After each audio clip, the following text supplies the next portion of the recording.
The Roman root of Greece. This video is purely for entertainment and does not infringe on copyrights or laws. The rights to the novel and image belong to the original author. We do not claim ownership. Don't like waiting and want to listen to this fanfic in full now? Subscribe to our Patreon, where you'll find the best fanfics.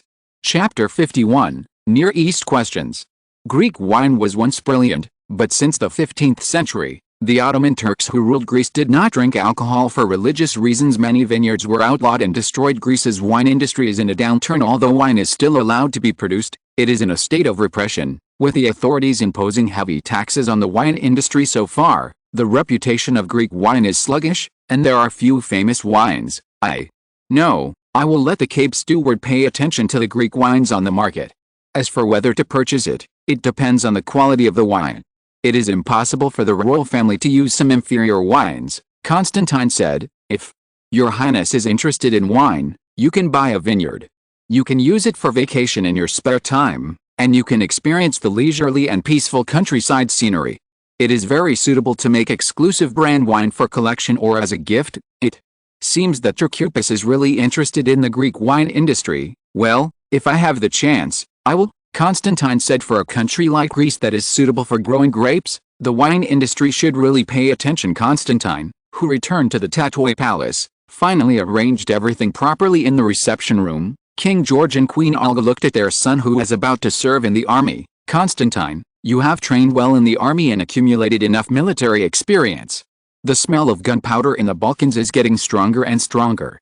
George I came to Constantine, sorted out Constantine's military uniform, and asked, as you are the crown prince of Greece, as long as the Balkan Peninsula is in flames of war, you are almost bound to go to the battlefield. If you want to wear a crown, you must bear its weight. This is the test that your king's road must undergo. Who put Greece in such a powder keg of the Balkans? The more the Ottoman Empire declines, the greater the possibility of war, George I solemnly said. Unfortunately, although I am the supreme commander of the Greek army, you know that I am not good at military affairs. I can't help you much on the battlefield. In Europe at the end of the 19th century, the military and politics of various countries were in a balance of power. Britain, France, Germany, Austria and Russia were generally similar in strength. Since the Franco-Prussian War in 1871, Europe has been bathed in a rare peaceful time, but not without the worries of war. That is the decline of the Ottomans. The weakness of Ottoman Turkey can be seen by any discerning European politician. Since the Greek War of Independence in 1821, the Ottoman rulers have been using the barbarians to control the barbarians, constantly wandering among the various European powers, allowing them to check and balance each other under the pressure of various countries. They constantly compromised and signed agreements to sell their interests to various countries, mainly Britain, France and Russia. The most obvious example of Ottoman weakness is the Crimean War. When it comes to this war, most people have the impression that this is a war for hegemony between Britain, France and Russia. Little is known that the protagonists of this war should have been Russia and Ottoman Turkey. The Crimean War was also the 9th Russian-Turkish War. It was precisely because of Turkey's poor strength that, facing the pressure of the Russian army, they could only ask Britain and France for help. As a result, after the outbreak of the war, the Ottoman Turkish army became a supporting role, and millions of troops from Britain, France and Russia fought in full swing. It is precisely because of the fear that Ottoman Turkey is not an opponent of the Russians that Russia's power has increased sharply after the occupation of Ottoman territory, breaking the balance of power in Europe. Therefore, Britain and France did not hesitate to win the battle in person, but also fought a battle with Russia on the coast of the Black Sea to smash their intentions to expand to the Balkans and the Mediterranean for Europe at the end of the 19th century. The question of the Near East was a difficult problem that plagued politicians from all over the world. The Near East, Middle East, and Far East are nouns centered on Western Europe and describe the Eurasian continent, to the effect of referring to today's Eastern Europe, the Middle East, and Asia. The essence of the problem in the Near East is what to do with the Ottoman Empire. Ottoman Turkey's national strength is getting weaker and weaker, and it is difficult to effectively control its original vast territory. How to divide the huge territory of Ottoman Turkey across Asia, Europe and Africa? Britain occupied Egypt and Sudan. France occupied Algeria, Italy coveted Libya, Austria-Hungary hosted Bosnia and Herzegovina, and at the Berlin Conference in 1881, Russia, which gave up its benefits under pressure from various countries, stared greedily at Ottoman Turkey. However, The remaining Balkan and Asia Minor territories of Ottoman Turkey are still huge. People usually think that the rise of a powerful country is likely to lead to war. However, the rapid decline of an originally powerful country cannot be taken lightly as a threat to peace. Not only the major powers have ambitions for the Ottoman territory, but even the independent countries of the former Ottoman territories in the Balkans are drooling when they see the fact close at hand. Montenegro, Serbia, Bulgaria, and Greece all have their own ambitions and are restless. Montenegro wants to border the territory of Serbia. Montenegrins are actually Serbs. The language, culture, and even religion are almost the same.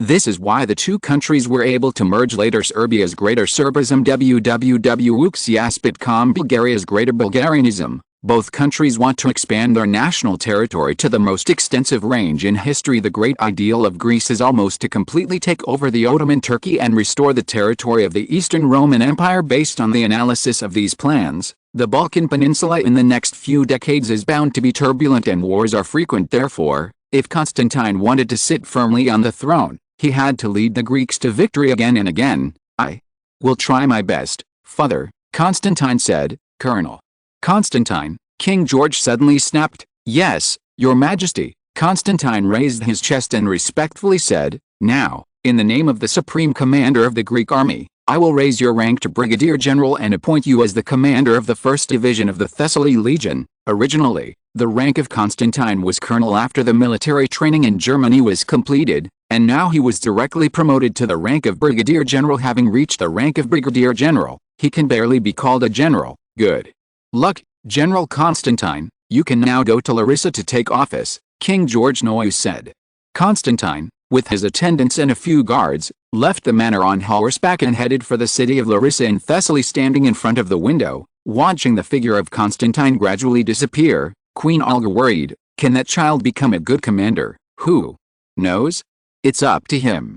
If there is no real battle for war, there will be no clear answer," George said solemnly. "May God bless my child to be a good soldier," Queen Olga murmured. Chapter 52, War Sooner Rather Than Later.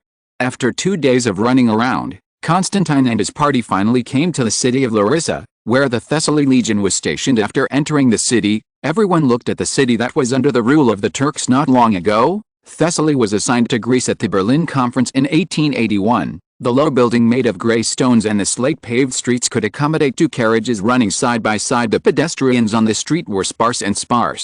When they saw Constantine riding a horse and a group of people in military uniforms, they ducked from a distance, just glanced secretly, and immediately lowered their heads and passed by from a distance. We can see the location of the military station, the blue and white cross flag of Greece flying in the sky. Following the guidance of the national flag, several people came to the building.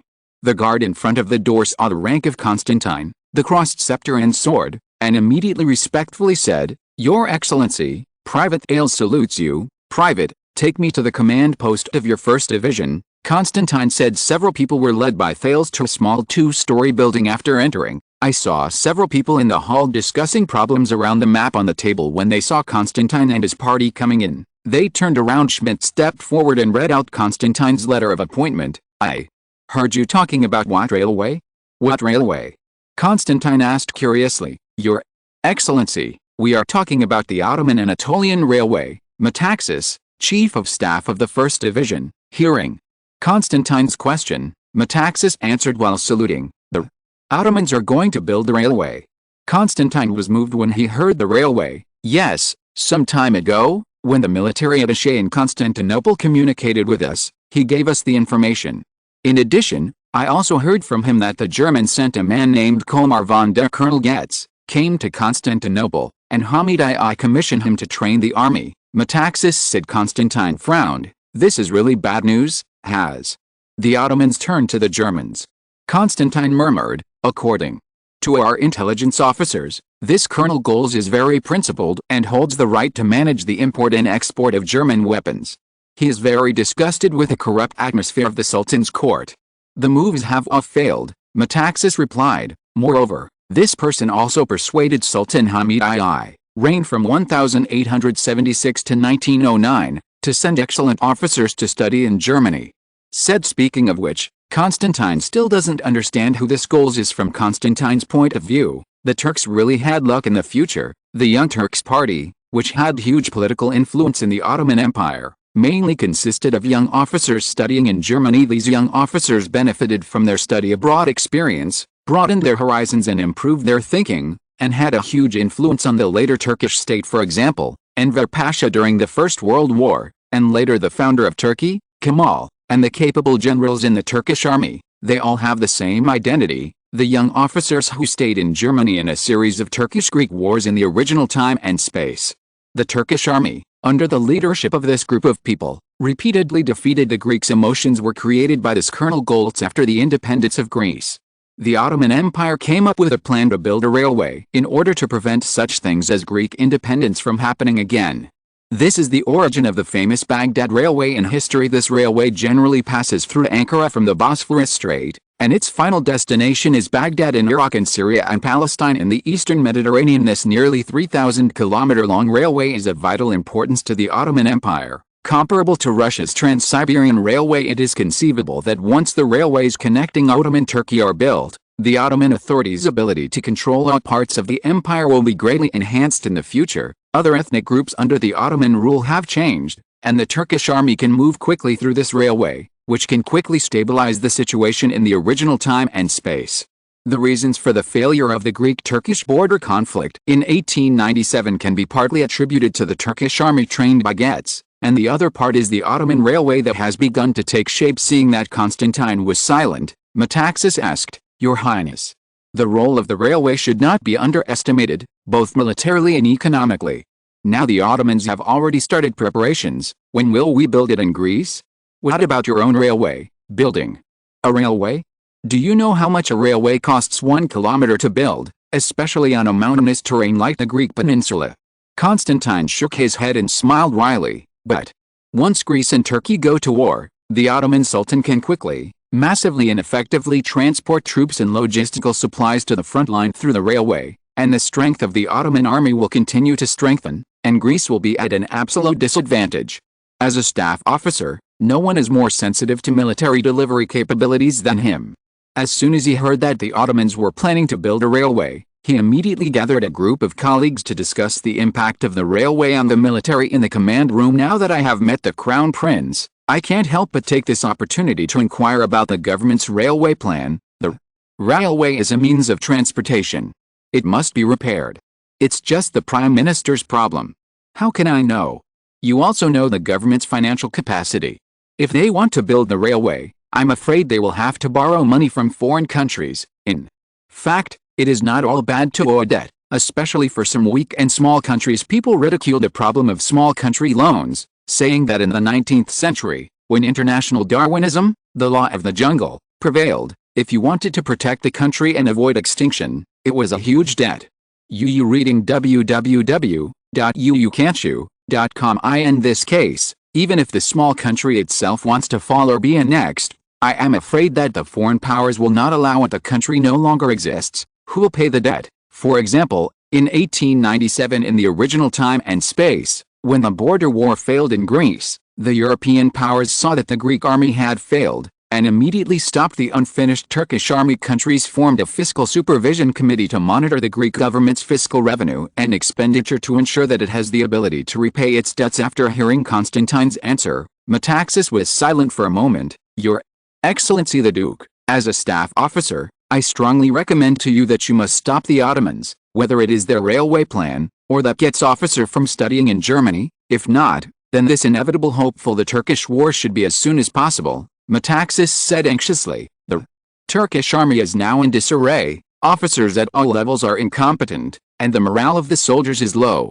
Since the defeat of the last Russo-Turkish War, 1977 to 1978, the French have occupied Tunisia, an Ottoman North African subject, and the British have occupied Egypt and Sudan, 1882 years. Ottoman Turkey is absolutely at its lowest point ever. I really can't think of a better time to beat Turkey than now. With every passing minute, Turkey's strength recovers a point from its trough, and it is now clear that, for the reasons mentioned above, the Turks have moved closer to the Germans after alienating Britain, France and Russia to train professional army officers with Germans. If Turkey, under the command of that goals, really reorganized a low-strength army, with the ability of our Greek army, it would not be the opponent of the Turkish army, It should be sooner rather than later, Metaxas said excitedly. Chapter 53, Division 1. Hearing Metaxas' sincere request, Constantine was thoughtful. Metaxas, your assertion is based on purely military considerations, without taking into account the domestic and international situation, Constantine explained. Let's not talk about other factors. Just after the Treaty of Berlin in 1881, all countries have reached an agreement on the territorial issue of the Balkans. Unless the countries reach a unified consensus, it is forbidden to unilaterally change the status quo in the Balkans, Constantine said helplessly. Even if it is as strong as Russia. After the victory of the Russo-Turkish War in 1878, the British fleet sailed to the Sea of Marmara. When the British-Russian naval battle was about to break out, it had to give up the achievements and succumb to international pressure. The original issue between Russia and Turkey has turned into an international issue. Without the approval of the foreign powers, it would be impossible for us to take military action, Constantine said helplessly. As for forcing a war against the pressure of the foreign powers, Constantine did not mention it at all, because it is absolutely impossible. Although Constantine thought Metaxas' suggestion was unrealistic, the other side's keen insight into changes in military power still impressed Constantine. After all, the other party is only a division-level staff officer. It is too embarrassing for him to consider the issue from the perspective of the government and the international political situation. All right, Chief of Staff Metaxas, tell me about the general situation of our Thessaly 1st Division. Yes, sir. The 1st Division consists mainly of the 2nd Infantry Regiment, stationed in Lamia. The 4th Infantry Regiment, stationed in Larissa. The 5th Infantry Regiment, stationed in Tricolo. The 1st Field Artillery Regiment 1st and 2nd Squadrons, stationed in Larissa. Engineering Battalion, headquartered in Larissa. Metaxas replied. The total number is about 11,000 people. As one of the main divisions of Greece, the 1st Division of Thessaly Legion was undoubtedly the ace division of Greece. After that, Metaxas led Constantine to the playground to watch the army. The neatly cued soldiers, the rifles in their hands, and the bright silver curved bayonet made people feel chills. Is this a Chapas rifle? Constantine said, pointing to the special rifle in the soldier's hand. The reason why Constantine could recognize this is the Chapaser rifle at a glance is because the bayonet of this rifle is very special. One is the length. The Chapaser rifle with a bayonet has reached 1.88 meters, which can be used as a long spear. The second is its unique shape, borrowed from Turkey's Atkin machete. Metaxas, who accompanied the inspection, stepped forward and said, yes, it's an improved model, using all-metal copper shells. The Chapas rifle was the main rifle used by the French army in the Franco-Prussian War. Even if the French failed, countries still believe that the Chapas rifle was more advanced than the German Dresser rifle. Sabo's most convincing innovation is the rubber airtight sleeve on the surface of the bolt to prevent gas leakage. Although this method is not perfect, because after each shot, the rubber will shrink and harden due to the effect of gas and eventually lose its function, and it needs to be replaced at any time. But compared to the fiery firing pin of the Dresser rifle, where's this a problem? What cannons are our artillery armed with?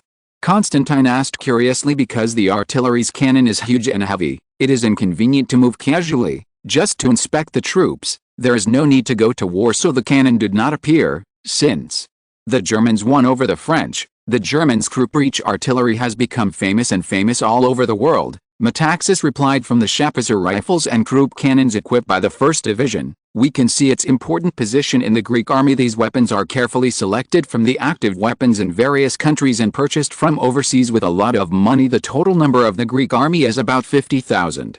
Although this number is not large, the Bulgarian army next door has nearly 100,000 people. However, for an agricultural country like Greece with a population of just over a million, this is already a heavy burden. After 2 months of exploration, the Matadi-Kinshasa railway route in Congo has been determined. Banning telegraphed the news to Constantine, and according to the plan to develop the Congo River Basin, a Congolese railway corporation was established. It is estimated that this railway company will need to raise 25 million francs of founding funds to build a railway in the deserted tropical jungles of southern Africa. Facing such a huge sum of money, Banning Shao's head was about to be bald.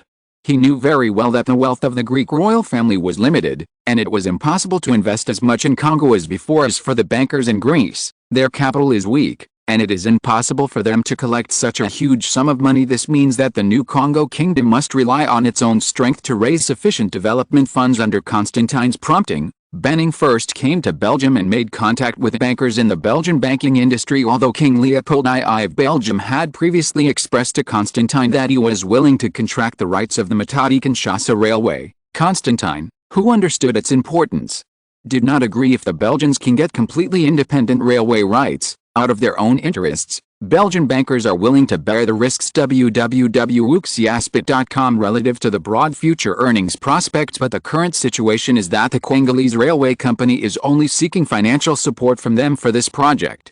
They are only one of the shareholders, and risk is an important factor that they need to consider. According to Banning's reaction, the reaction of bankers in various countries was lukewarm. The status quo of Congo is that the main export commodities, namely ivory, rubber, and palm, are all primary products, and the total amount is about 1 million francs. Building a railroad in such a densely virgin jungle, lacking vital commodities, it is hard to imagine how the initial capital raising of 25 million francs would have worked. The Congo is rich in mineral reserves and varieties, and the contemporary people do not know about the experience of Constantine and later generations. Moreover, a considerable part of Congo's mineral deposits are rare metals, and when the second industrial revolution is in the ascendant, the market demand is not strong, such as the uranium mines in Congo, which are now used to dye porcelain. Congo Railways needs more enticing news to grab investors' attention. Sitting in the office, Constantine racked his brains thinking about ways to raise funds. Your Highness, the tea you want. Schmidt placed the exquisite teacup in front of the frowning Constantine. Seeing the restless Constantine, Schmidt kindly came up with an idea. Duke, now that the news of the discovery of a large gold mine in South Africa has made gold prospectors from all over Europe flock to it, can we also release some news? Just say the Congo region there are also new gold mines being discovered. In this way, under the temptation of gold, there must be someone willing to pay for the Congolese Railway. Hearing Schmidt's prompt, Constantine's eyes lit up. Chapter 54, The Allure of Gold Mines. Schmidt's method of using gold to lure investors is indeed feasible. Just a banker with a large amount of money, which one is not a well-informed, shrewd person. Such fake news has a limited effect, and real predators will not take the bait. Since it is decided to use the news of the gold mine to promote the development of the Congolese Railway Company, there must be real materials and genuine gold mines. According to the general distribution of the Congo gold mines in Constantine's memory, Constantine donned a telegram instructed Banning to hire some geographers or mineralogists from developed countries in Western Europe such as Germany, Britain, France, Belgium, etc., to go to the north and south bases of Africa. The province conducts geological and mineral exploration. The Congolese Commission funded the exploration and owns the minerals discovered if he had to. Constantine didn't want the Congo's rich mineral deposits to be exposed to the eyes of the world prematurely. He was not strong enough and had a treasure land, and a jealous country could easily bring trouble to Greece. However, the Congo, which has little value, has no ability to attract investment. The colonial forces want to quickly gain profits.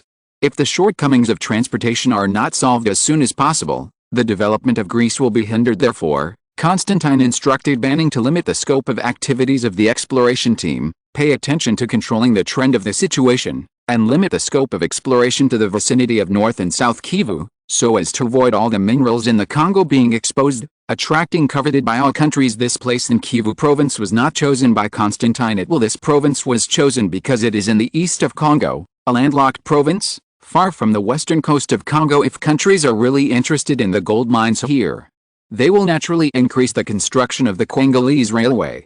After all kinds of mining equipment and personnel, as well as the transportation of gold mines, are inseparable from the railway. In this era when money is gold and silver, and gold and silver are money, no one can resist the temptation of gold mines. In order to obtain trade deficits and make their countries grab more gold and silver, countries have taken various measures to create a closed economic circle to avoid the outflow of gold and silver. With a solution to the railway financing problem, Constantine let out a sigh of relief and walked out of the office with Schmidt on the empty playground. The two of them heard the sound of gunshots in the distance. Seeing Constantine's interest, Schmidt replied, "It's the soldiers who are training to target. Let's go and see together," Constantine said enthusiastically. When the two came to the playground, they saw that the soldiers were lined up in a neat queue, taking the platoon as a unit, and under the command of the commander. They took turns to shoot the target. Constantine waved his hand and motioned for the commander in the distance to come over. The 3 4-pointed stars on the rank indicate that this is a captain. "Captain, how many bullets do the soldiers shoot in a year in training?"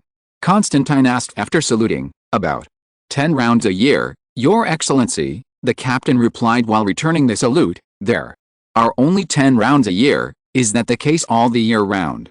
Constantine replied with a frown, "Yes, Your Excellency, soldiers only have 10 rounds of ammunition each year, so everyone usually trains the basic skills of shooting, and officers and soldiers cherish the opportunity to shoot with live ammunition." The captain replied. Constantine and Schmidt came to the headquarters and told Metaxas that the number of bullets the soldiers were training was too low. In recent years, the government's finances have been very tight, so the training of soldiers has also been affected.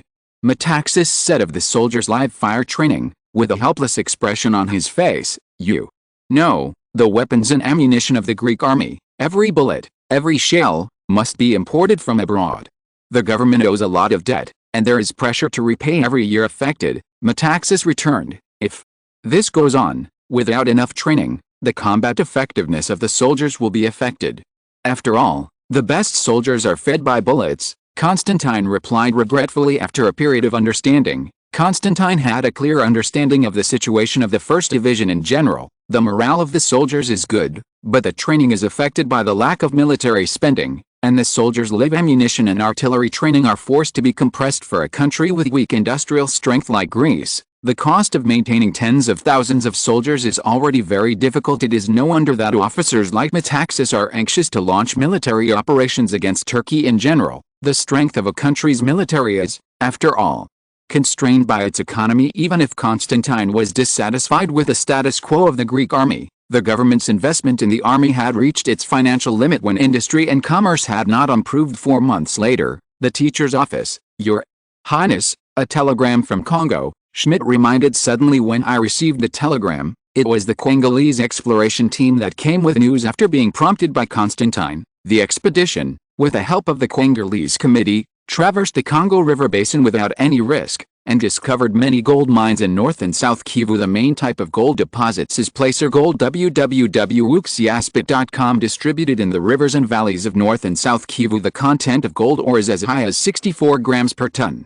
It is undoubtedly a rich ore with mining value. Schmidt, send a telegram to inform Banning that he will take the news of the proven gold mine and release it through Western European newspapers. Constantine said, "Then let the Congolese government send professionals to negotiate with those bankers or mineral development companies in Western Europe, and use the ownership of the gold mine as a bargaining chip to attract them to invest in the Congolese Railway Company." Constantine said although a large gold mine in South Africa has been discovered before, the gold mine is not afraid that some people will dislike it too much. The end of the 19th century was the period when the gold standard prevailed, and all countries needed a large amount of gold as currency. The reason for this is that the production of silver has exploded, which has caused the value of silver to depreciate every year, and it has a long-term downward trend. Compared with the instability of silver, the production of gold is limited and the price has been stable. Therefore, holding a huge amount of silver is equivalent to shrinking every year.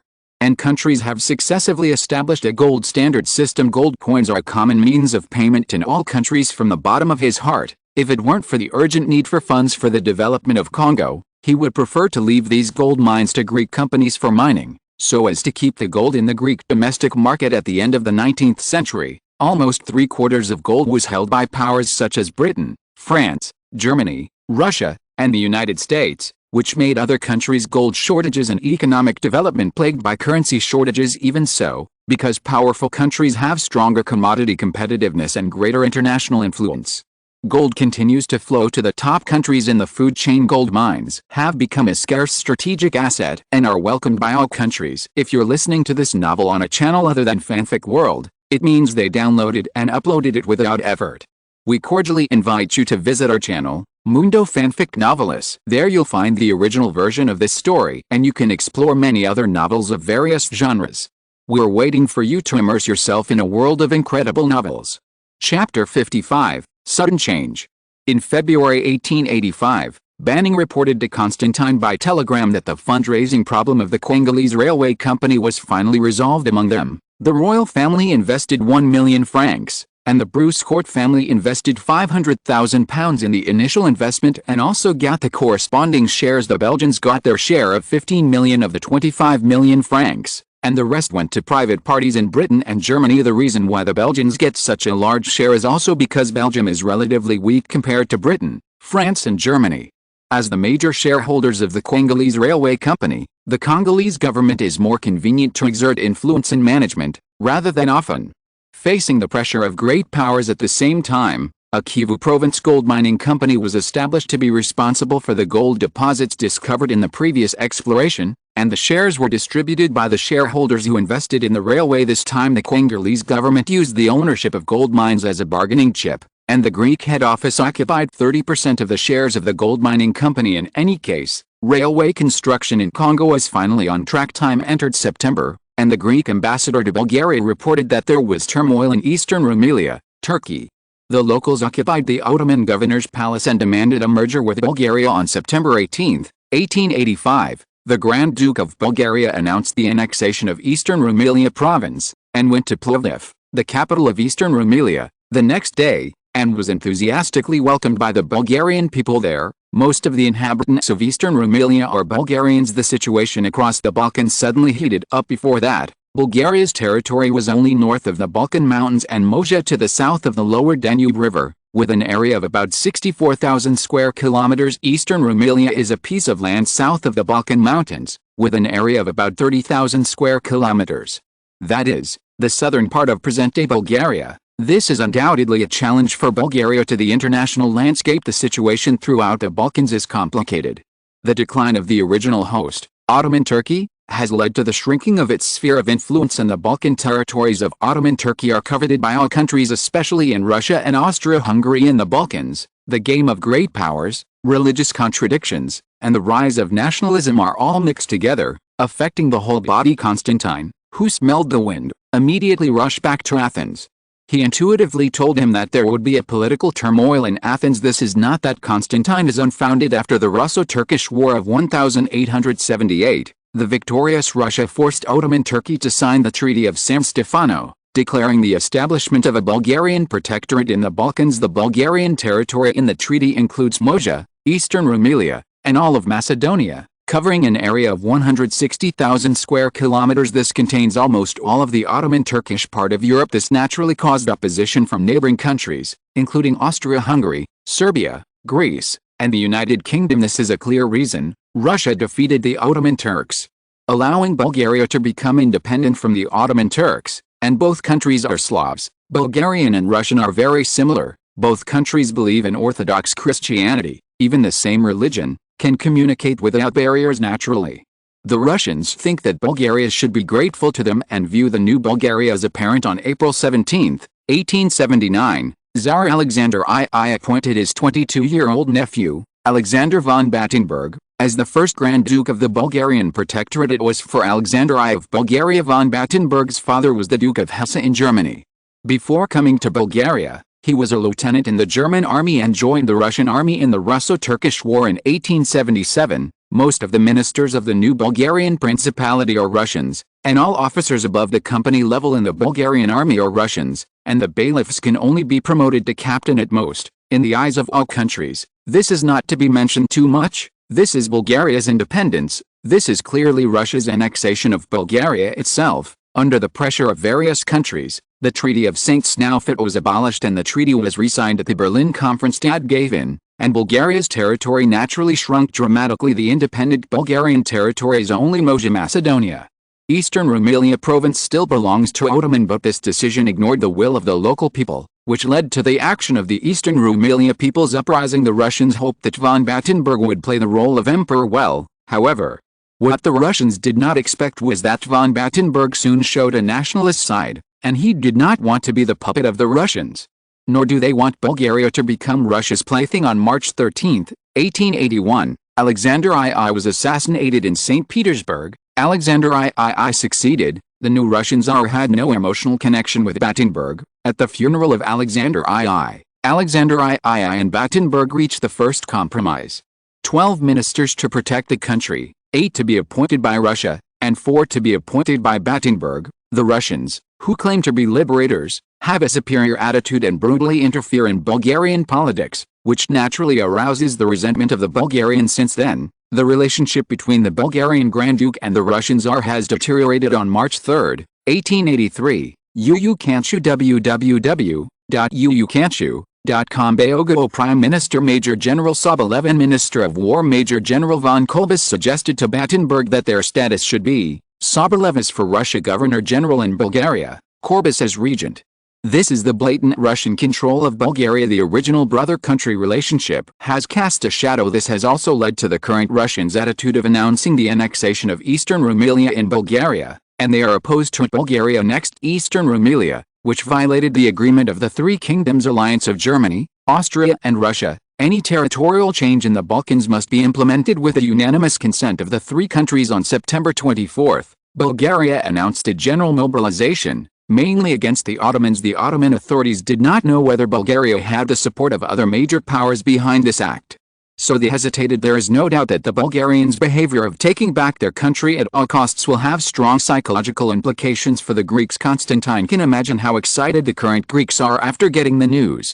Since the Bulgarians can disregard the agreement between the great powers and acquire territory from the Ottomans, why can't Greece? Isn't this the time for Greece to regain its territory and liberate its people? Constantine was worried that the Greek government would be kidnapped by the fanatical atmosphere of the people, and would go its own way regardless of the wishes of the international community, mainly the powers. For the current Greece, it is impossible for Greece to achieve any results without the permission of the foreign powers, and the determination of countries to maintain the situation in the Balkans will not be shaken in their eyes. Disobedient children will be punished. Chapter 56. Discuss.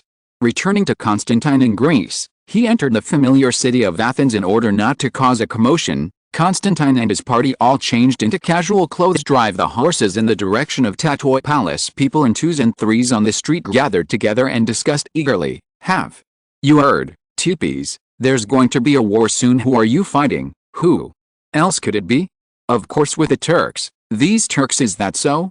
I'm going to teach those tangled heads. Turks tangled heads. When the young man named Teepees heard the word war, his face flushed and his eyes lit up. As a young man who has never seen a war, his impression of war is limited to some hot and fascinating war stories. Why not? I just heard the congressman say that he can still lie to me. Constantine, who passed by the two, listened to the conversation without missing a word. It seems that the citizens of Athens are already floating in their hearts thinking of this. Constantine accelerated. Tatoi Palace meeting room. King George I, Prime Minister Terikupis, Conservative Party leader Diogenes, Chief of General Staff Emmanuel, and the military and political heads of the Kingdom of Greece gathered together to discuss the situation in the Balkans. Your Excellency, Chief of the General Staff, if Greece is going to participate in a war now, can our troops go to war at any time? Andreas asked. Emmanuel thought about the actual situation of the army, combined with the intelligence of the Ottoman Turkish army, Greece's opponent, and replied, if the time of the war is controlled within 2 months, the army's supply of supplies and ammunition can be guaranteed. At first glance, it seems that the army can only maintain the war capacity for 2 months, which seems to be short-lived. In fact, the war ability of 2 months is quite good. For example, in the Franco-Prussian War, the frontal battlefield lasted for about 2 months. At the end of the 19th century, the combat thinking of various countries was to make a quick decision and quickly determine the winner. This is because a long-term war will consume a huge amount of materials. After all, the army is fighting on the front line without production, and the rapid consumption of weapons and ammunition will hit the economy heavily.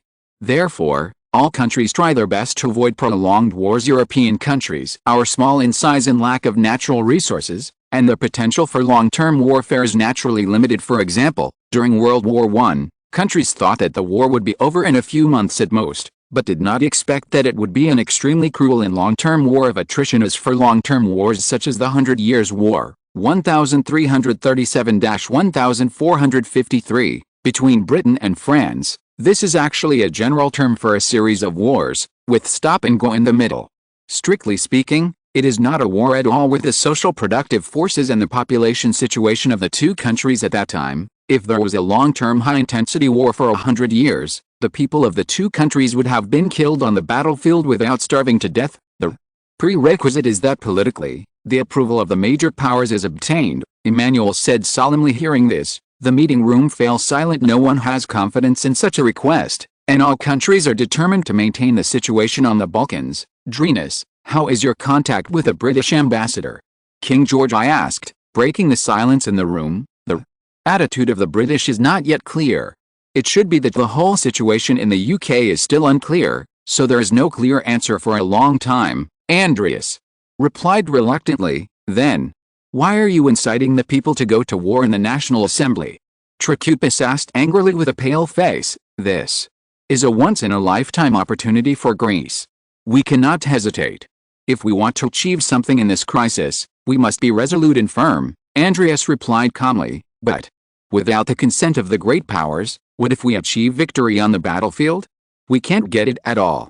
Emmanuel said angrily. One of the characteristics of the great powers is that they control the international discourse. Power and territorial changes, especially those in Europe, must have the consent of all countries. Without the approval of various countries, even if it is obtained on the battlefield, it will be spit out at the negotiating table. Even a great power like Russia cannot be spared if it is not determined to fight, as evidenced by the abolition of the Treaty of St. Snow at the Berlin Conference in 1881. Russia is not exempt, let alone a small third-rate European country like Greece. At this moment, Steward Capet came to George I and whispered, Duke Constantine has returned from the Thessaly camp. Let him come here to participate in the meeting, George ordered. Constantine walked into the conference room and saw all the powerful figures in Greece were present. Constantine, how is the situation with the Thessaly legion? George I asked eagerly. The war is still cloudy, and the situation is mysterious. At this time, only the army can rely on it. Constantine, who came back from the military camp, was naturally the best person to ask. The morale of the army is good, but the number of cannons is lacking, and the training of soldiers with live ammunition has also been affected, Constantine said unabashedly. Everyone's eyes turned to Emmanuel, which was inconsistent with what he said. The military's military spending has always been insufficient, and the training of soldiers will of course be affected. Prime Minister Trachupis knows this best, right? Emmanuel naturally did not want to be blamed inexplicably. During his tenure, Trachupis has always pursued a policy of fostering industry and commerce. He has to build public facilities such as roads and docks, and at the same time, he has to pay off foreign debts.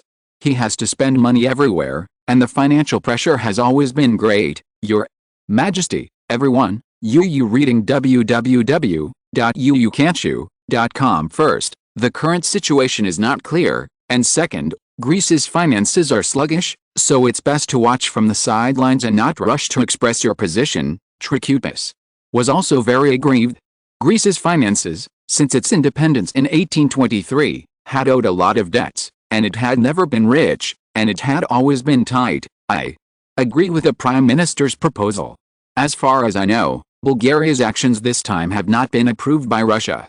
Constantine knew very well that Greece had better not get involved in the turmoil of Bulgaria's unification. The Balkan Peninsula is in a mess. The best option is to maintain the status quo. No country will fight for the Balkan Peninsula at this time. In this case, Bulgaria will definitely have a conflict with the Turks. After all, Eastern Rumelia province is the territory of the Turks. If Bulgaria does not have the backing of the Russians, the Turks cannot fail to respond, Trigonus said excitedly. In this case, it is just the opportunity for Greece. It is best to contact the Bulgarians and attack the Ottoman Turkey together. Everyone looked at each other, and it was obvious that Trachupis and Trigonus disagreed. This is nothing new. The two are political opponents. Trachupis is the leader of the Liberal Party, and Delians has always wanted the position of Prime Minister. Having said that, Trigonus angrily left the conference room and headed towards the National Assembly. Your Majesty, is Delianus really inciting war so enthusiastically for the sake of the country and the nation, out of righteousness, or is she just inciting the people as a pretense for her position as Prime Minister? After the crowd had dispersed, Constantine asked, who knows? But it's more likely both. King George replied. Chapter 57, Situation. Bulgaria declared its own unification, a reckless move that went against the wishes of the major powers. After the reunification of Bulgaria, its strength has doubled, and its territory has reached more than 90,000 square kilometers. Although this area is not large, compared with other countries in the Balkans, Greece and Serbia are both about 50,000 square kilometers. In this way, Bulgaria immediately became the strongest among the three countries. Originally, everyone was an independent Christian country under the rule of Ottoman Turkey. Suddenly, Bulgaria became the largest of the three countries. The area of the Balkan Peninsula was second only to the territory of Ottoman Turkey, which was almost the size of Greece and Serbia combined. Romania is generally not considered a Balkan country. Among them, Serbia reacted most violently to the unification of Bulgaria, For one thing, the two countries had had a festival before, and King Milan I of Serbia was annoyed, 1868 to 1889, that after the Serbian army suppressed the rebellion, pro-Russian opposition leaders in Serbia, such as Niku who had provoked the Timok rebellion, Lapasic, who was granted asylum in Bulgaria second, Serbia's big brother, Austria-Hungary, did not want a regional power in the Balkans. The two countries are now allies. Every country in the Balkans has its own big brother.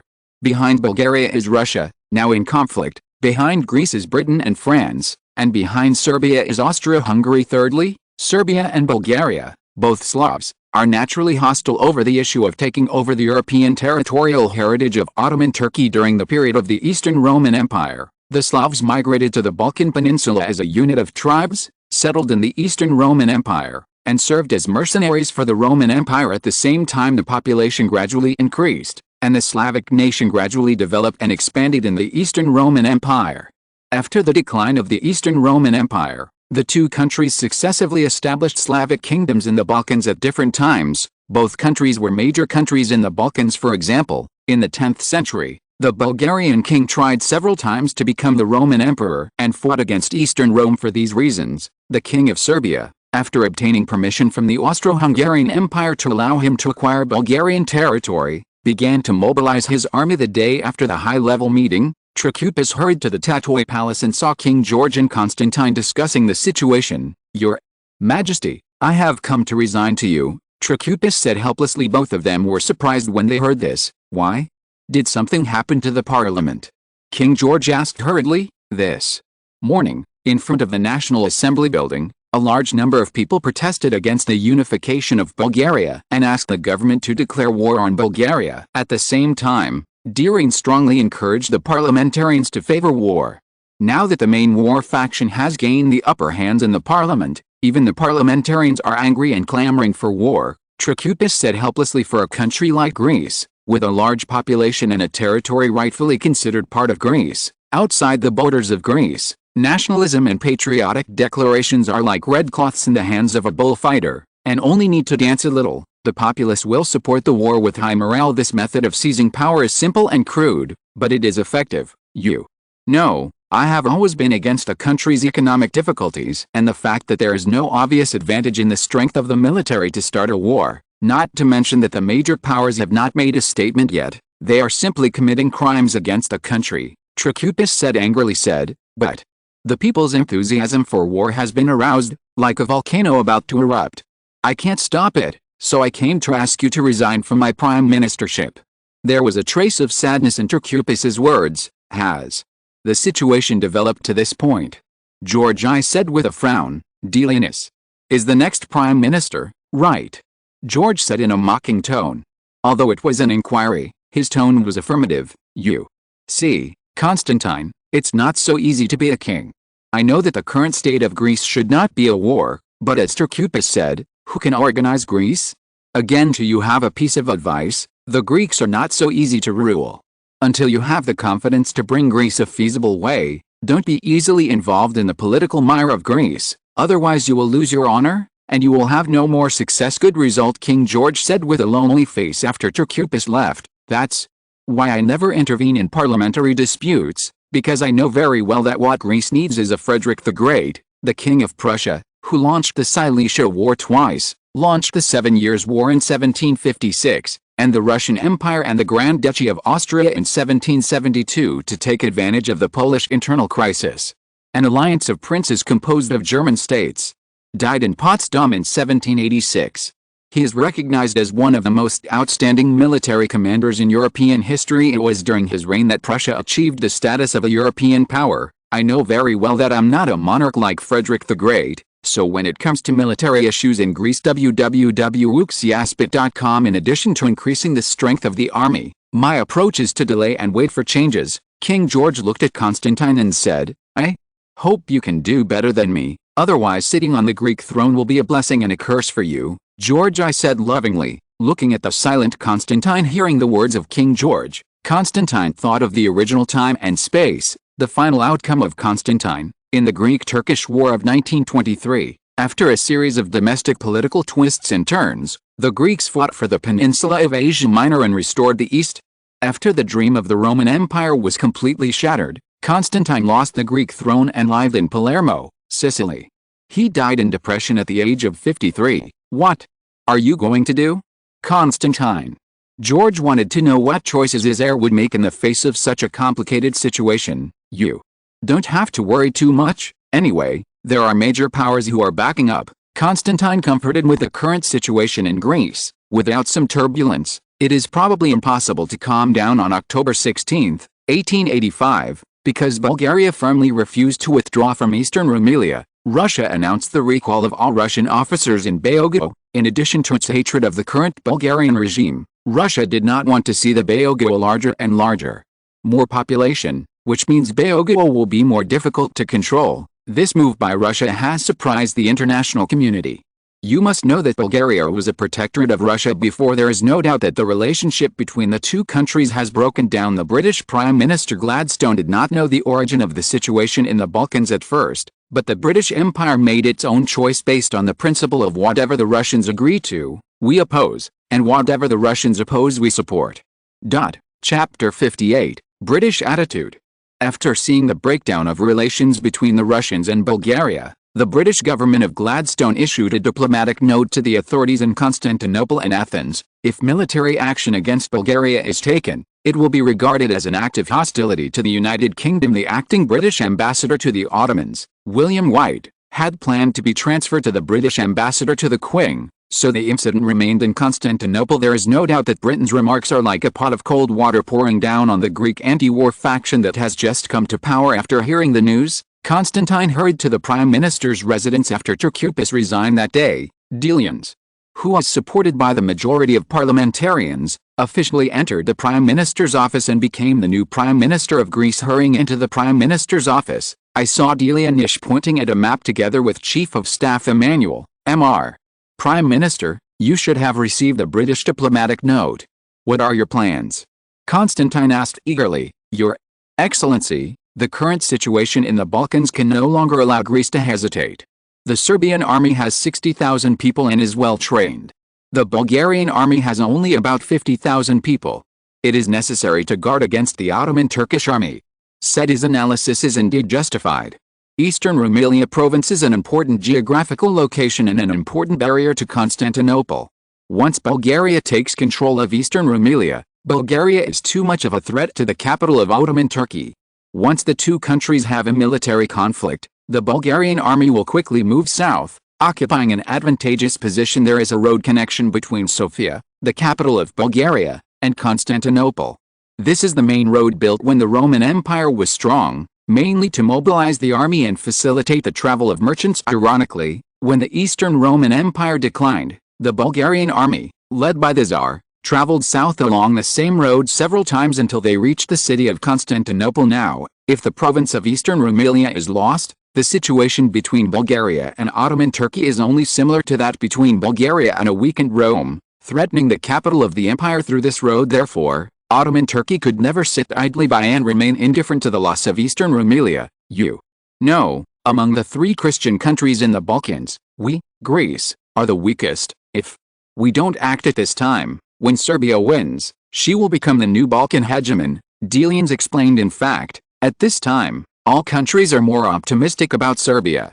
One of the important reasons is that there are no officers above captain in Bulgaria at this time, because the senior officers were all served by Russians. Because of the breakdown of relations between the two countries, Russia directly withdrew all Russian officers in the Bulgarian army. Second, the attitude of all countries is to support Serbia. Greece has to do something, Yearns said. First of all, Serbia does have an advantage, but in a war, the side that is not the one with the advantage will definitely win the final victory. There are many factors that affect victory in land warfare, such as the morale of the soldiers, the quality of weapons and equipment, the number of troops, the ability of the commander, the terrain, the support of the people, and so on. So there is a lot of uncertainty in land warfare. Secondly, it is impossible for us to ignore the statement of the British, Constantine said solemnly. Moreover, we do not border the territory of Bulgaria, and the Macedonian region is in the middle. Once the border is crossed, it is easy to cause the action of the Ottoman Turks. At that time, it is likely to intensify the contradiction and evolve into a big melee among the Balkan countries. The result that the great powers try to avoid. Although the current Turkish army is not strong, the Turkish Sultan is retraining the army with the help of the German advisor, Captain von der Goltz. Because the time is still short and the formation of combat effectiveness will take time, it is difficult to say whether the German high-level officials sent Captain Getz to Turkey because they had a hunch about the future situation of the World War, but from the perspective of the development of the original time and space history, this was a clever move, which indirectly brought the Ottoman Turkey to the scene.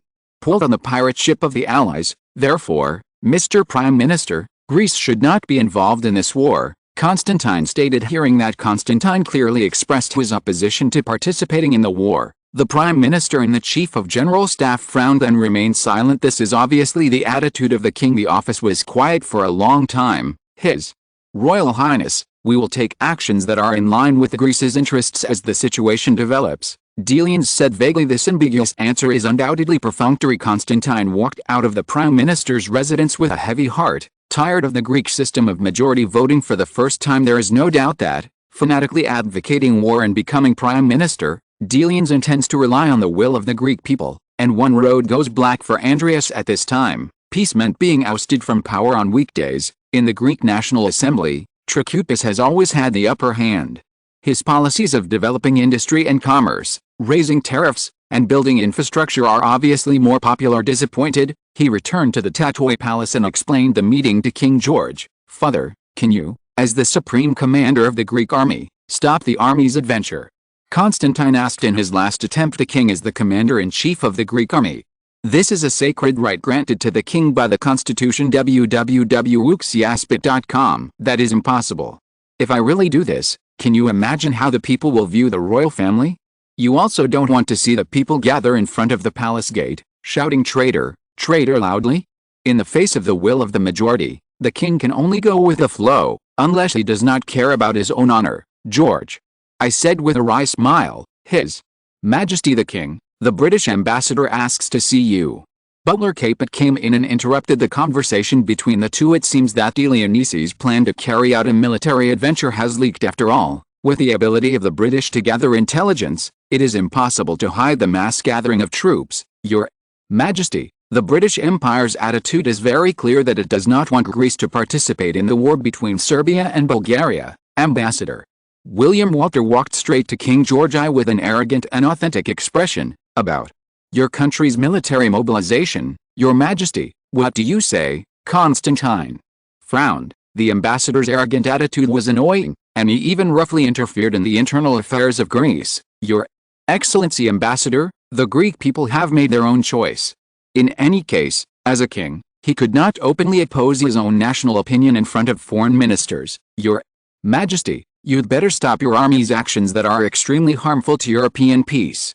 Once Greece is involved in the war, it is very likely to cause a melee between countries. Otherwise, the British Empire would have ample reason to be free to take effective measures, as the case may be, to stop the frenzied actions of the Greek war fanatics. Having said that, he turned around and left the reception room. King George I was stunned when he heard this. I didn't expect the British to react so strongly. Chapter 59, Risk.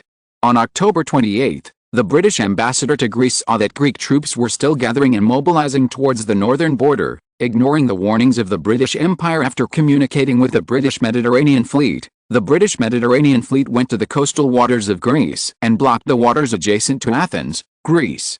Foreign ships were not allowed to enter the Athens port of Piraeus, and Greek ships were not allowed to enter the Mediterranean Sea. The muzzles of the cannons on dozens of warships rose, aiming at Athens, the capital of Greece. The Greek ambassador, William Walter, came to the Prime Minister's residence again and said arrogantly to Andreas, if the Greek army does not stop mobilizing immediately, then the Mediterranean fleet will fire on the city of Athens. When the news spread, the city of Athens was in chaos, and the panicked people were boiling.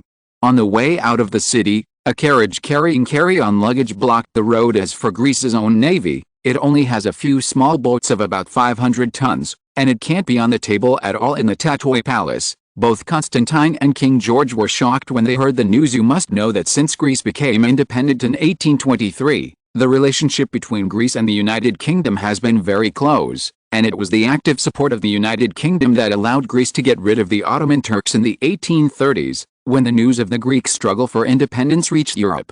It gained widespread sympathy from the European people. Greece is regarded by European intellectuals as the birthplace of European civilization and the birthplace of democracy. In fact, the ancient Greek democracy was a slave-owner democracy, similar to the democracy between slave planters in the South before the American Civil War.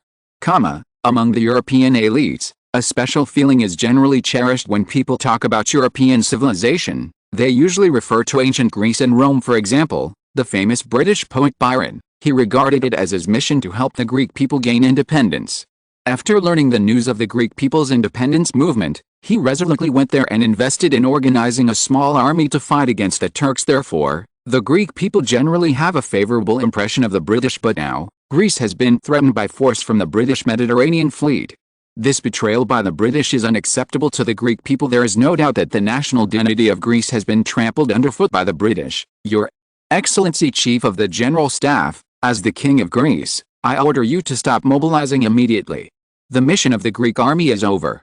King George made a decisive decision in the Tatoi Palace. After King George I heard the news, he immediately called the Chief of Staff Emmanuel. The next day came the news that Delianus, the main war fighter, was ousted by the members of the National Assembly building, and the former Prime Minister Pterichoupis was welcomed back. King George, who did not want Greece to participate in this war, just took advantage of that to stop the action of the Greek army, citing the threat of the British as an excuse. It's just that the face doesn't look good. The people fervently support the war against Bulgaria, and although the threat of force by the British will certainly lead to disgust with the British, you must know, Constantine, that the relationship between nations is never maintained by affection.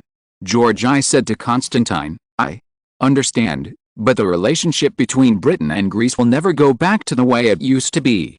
In the future, the relationship between England and Greece will be purely a small country's reliance on a strong country, and it will be close to the need for a strong country to control this situation. Constantine responded, probably the British authorities did not take Greece too seriously. Whatever the outcome of this war between the Slavs, it has nothing to do with Greece. On November 14, 1885, Serbia declared war on Bulgaria, and the war for hegemony between two small Balkan states composed of two Slavs officially broke out. The victor will become the regional hegemon of the Balkans.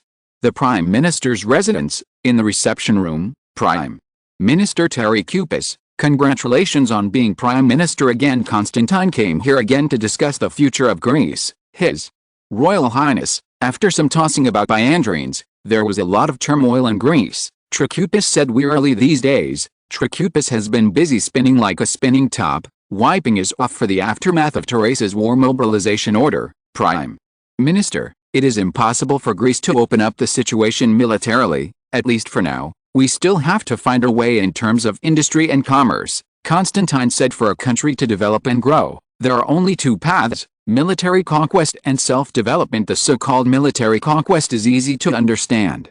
It is to expand into resource-rich areas through military means, such as establishing colonies and expanding territories, to solve the problem of mineral resources and food shortages required in the process of economic development. To put it bluntly, it is to develop itself through plundering. The so-called self-development is based on the existing conditions, to find ways to develop the existing resources to develop the economy. Of course, these two routes are not mere relationship.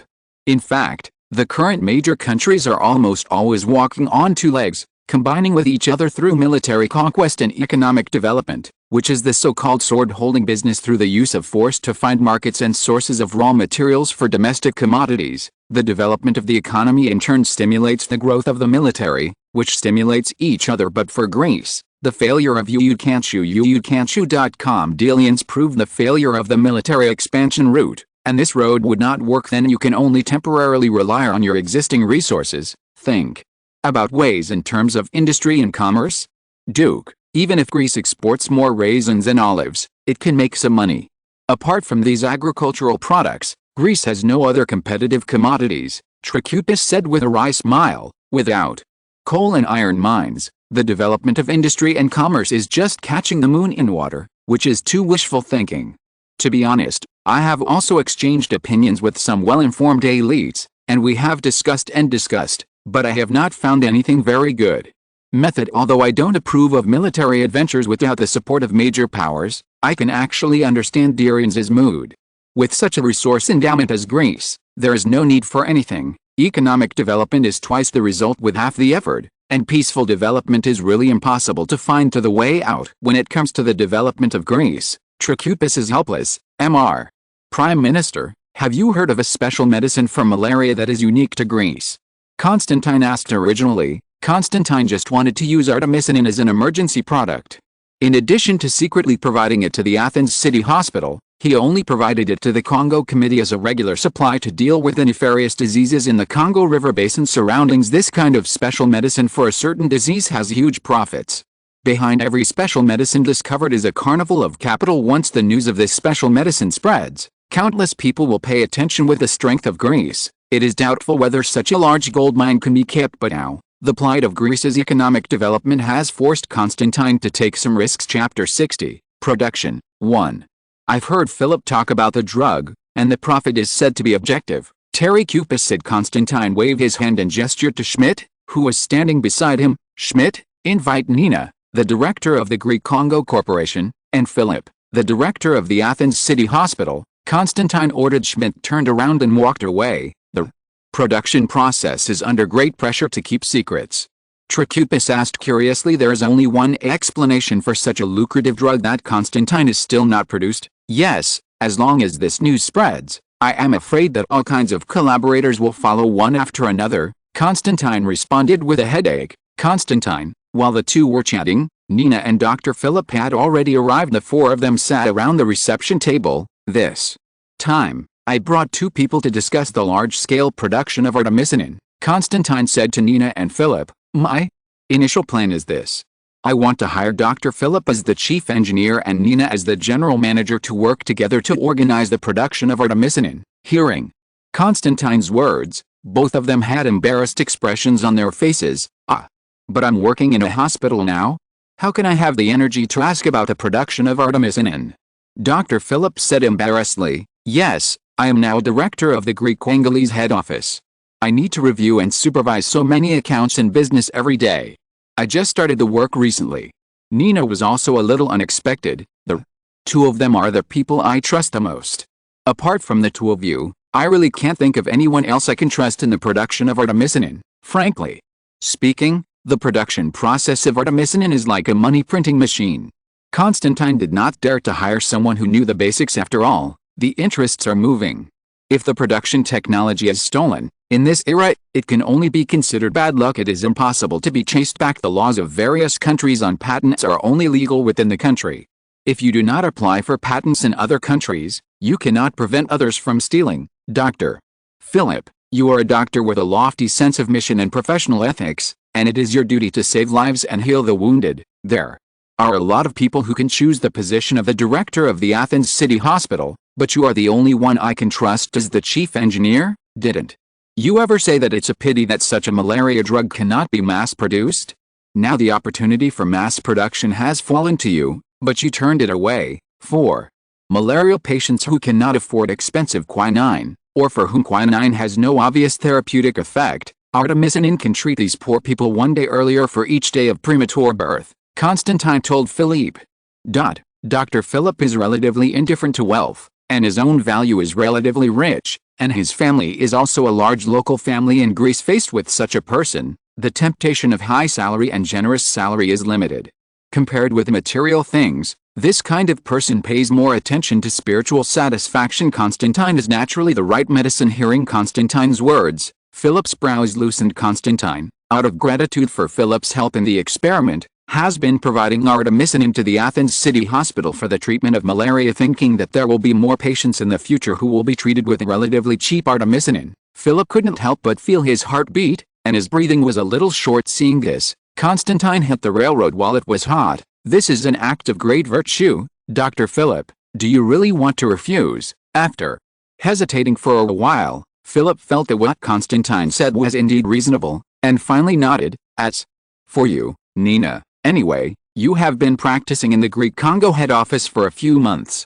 You already know the specific process and organizational form of a company. You are a business professional, and now you are in charge of organizing artemisinin. Production is also suitable, and besides you, I can't find anyone else who is more suitable for this position, Constantine said sincerely. Now Nina is no longer the little girl who used to follow Constantine all day wearing a black OL uniform. A tight-fitting black slim suit and a black short skirt with hip wraps. The whole is the image of a free, easy, refined and capable strong woman. After a few months of business experience, Nina has a completely new look. Seeing Constantine's nephite begging, Nina couldn't refuse. She could only nod her head in agreement. Seeing that Constantine used his prime minister's meeting room as his own business office, Trachupis couldn't help feeling impatient. Prime Minister Trachupis, this matter also has something to do with you, Constantine said quickly when he saw the prime minister's impatience in front of the building. What does this have to do with me?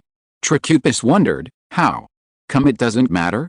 It is foreseeable that this factory that produces artemisinin will definitely be a major taxpayer in Greece in the future. How can you, the Prime Minister of Greece, say it doesn't matter? Constantine said. The production process of this factory definitely needs the of the Greek government, Constantine said. So, the Greek intelligence agency needs to take practical actions www.uxiaspit.com to protect such a big taxpayer. Isn't this requirement too much? Commercial espionage is pervasive, and to prevent it, only professional intelligence personnel can come. No one is better suited than the Greek intelligence service. So, you're paying attention.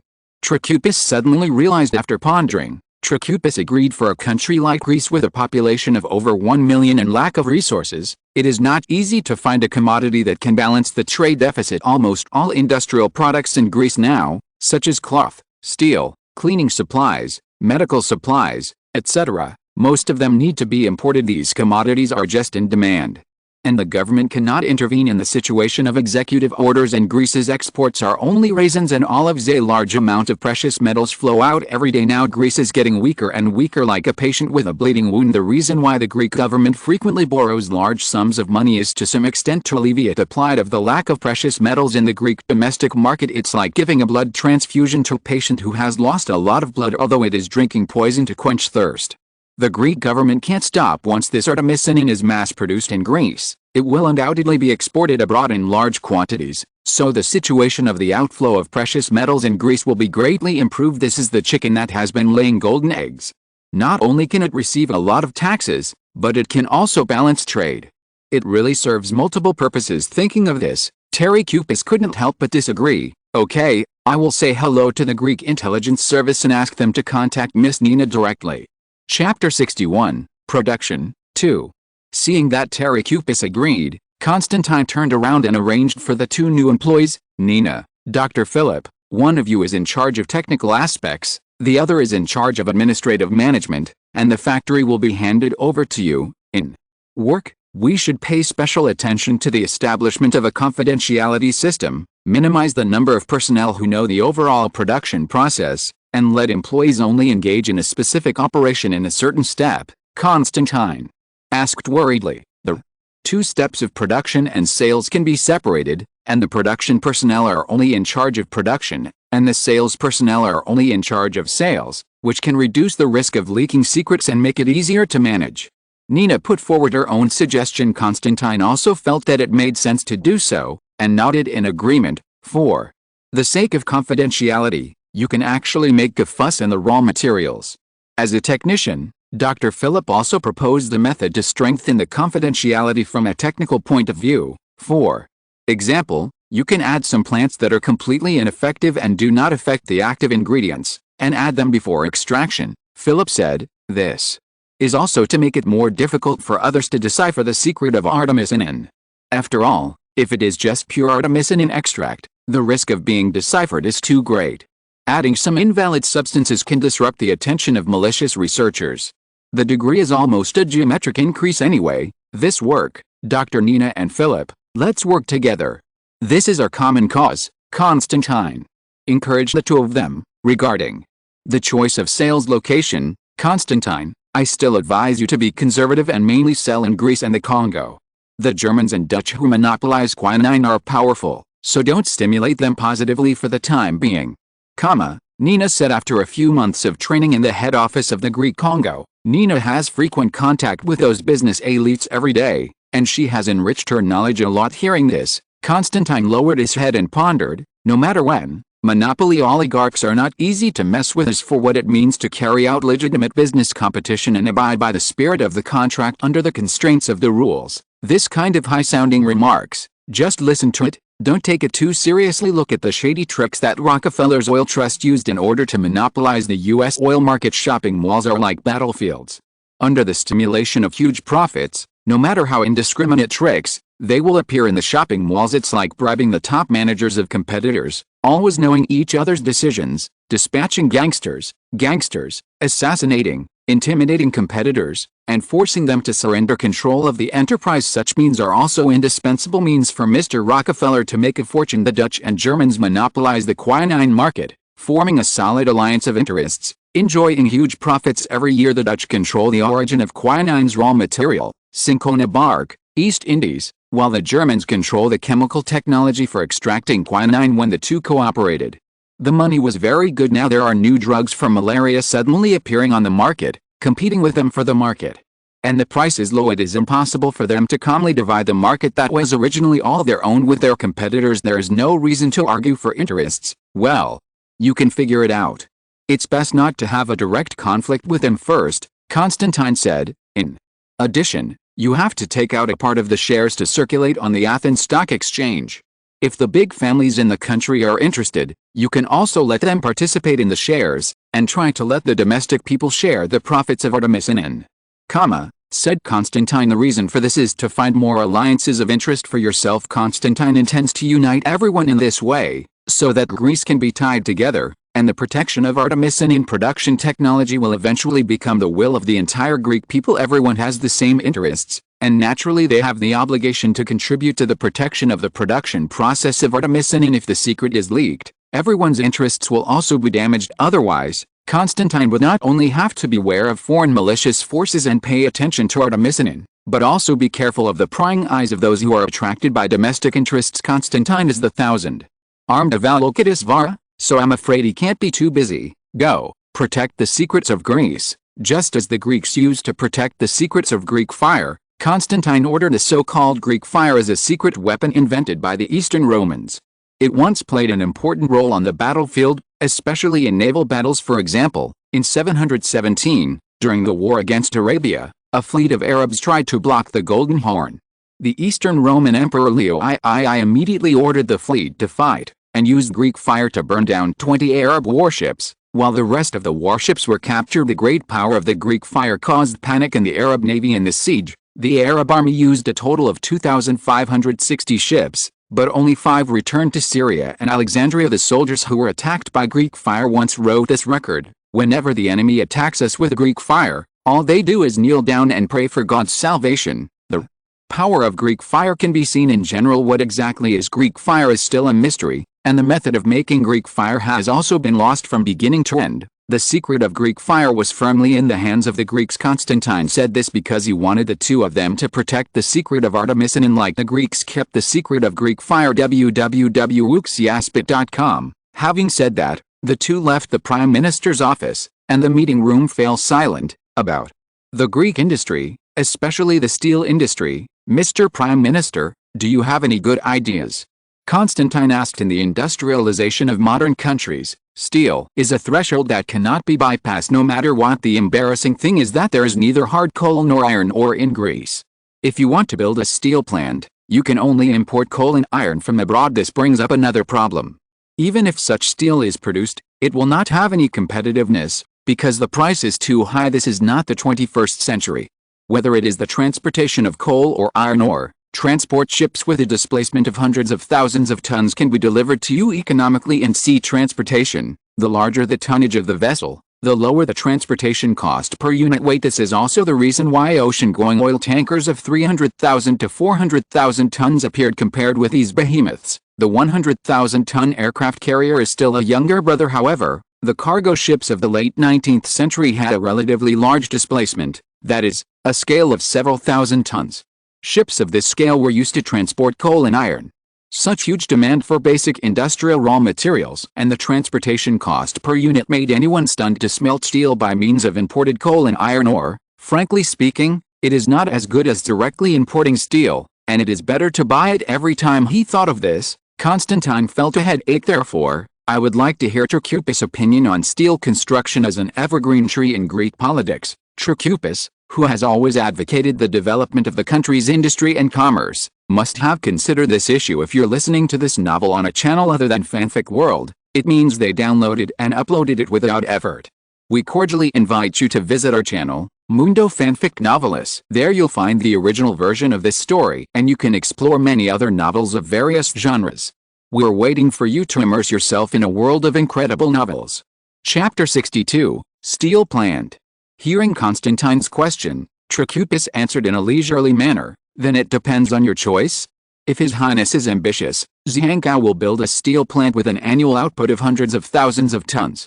I'll definitely throw cold water on you to wake you up." Having said that, Trachupis paused and looked up to observe Constantine's reaction. Seeing that Constantine was listening intently, he had no intention of refuting, and continued, "But if it's just a steel plant with an annual output of tens of thousands of tons, I think it's still possible." This sentence made Constantine's eyes light up, and he did not dislike the low production capacity of tens of thousands of tons of steel plants. If it were another country, the production capacity of tens of thousands of tons of steel plants would be unattractive, but in Greece, such a small country, the scale is already considerable. On average, there are hundreds of kilograms per person, which is enough for one use. As for the method of obtaining raw materials, Your Excellency, you know that the Greeks are the leader in the shipping industry in the Eastern Mediterranean, and there are a lot of ships under the name of Greek ship owners. After all, these ships have a limited lifespan.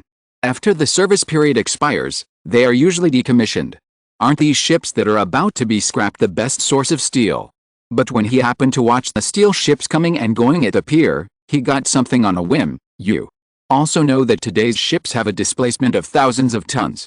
For a steel plant with an annual output of tens of thousands of tons, it only needs to dismantle a few scrapped ships every year, and the output will be enough. Constantine stroked his chin, thinking about Trachupis' opinion. The more he thought about it, the more reasonable it became. In fact, after the fall of Eastern Rome, among the merchant groups in the Ottoman Empire, the Greeks always came out on top. For example, on the coast of the Black Sea and the commerce in the Eastern Mediterranean, after the rise of the Ottoman Empire, there were many Greeks engaged in commercial trade, and the trade in the Eastern Mediterranean was almost monopolized by the Greeks. In addition, the footprints of Greek merchants followed almost the entire European region, such as Odessa in Ukraine, Kaffa City in Crimea, Thessaloniki on the coast of the Love Sea, the port of Toulon on the Mediterranean coast of France, London in England, Berlin in Germany, Syria and Palestine.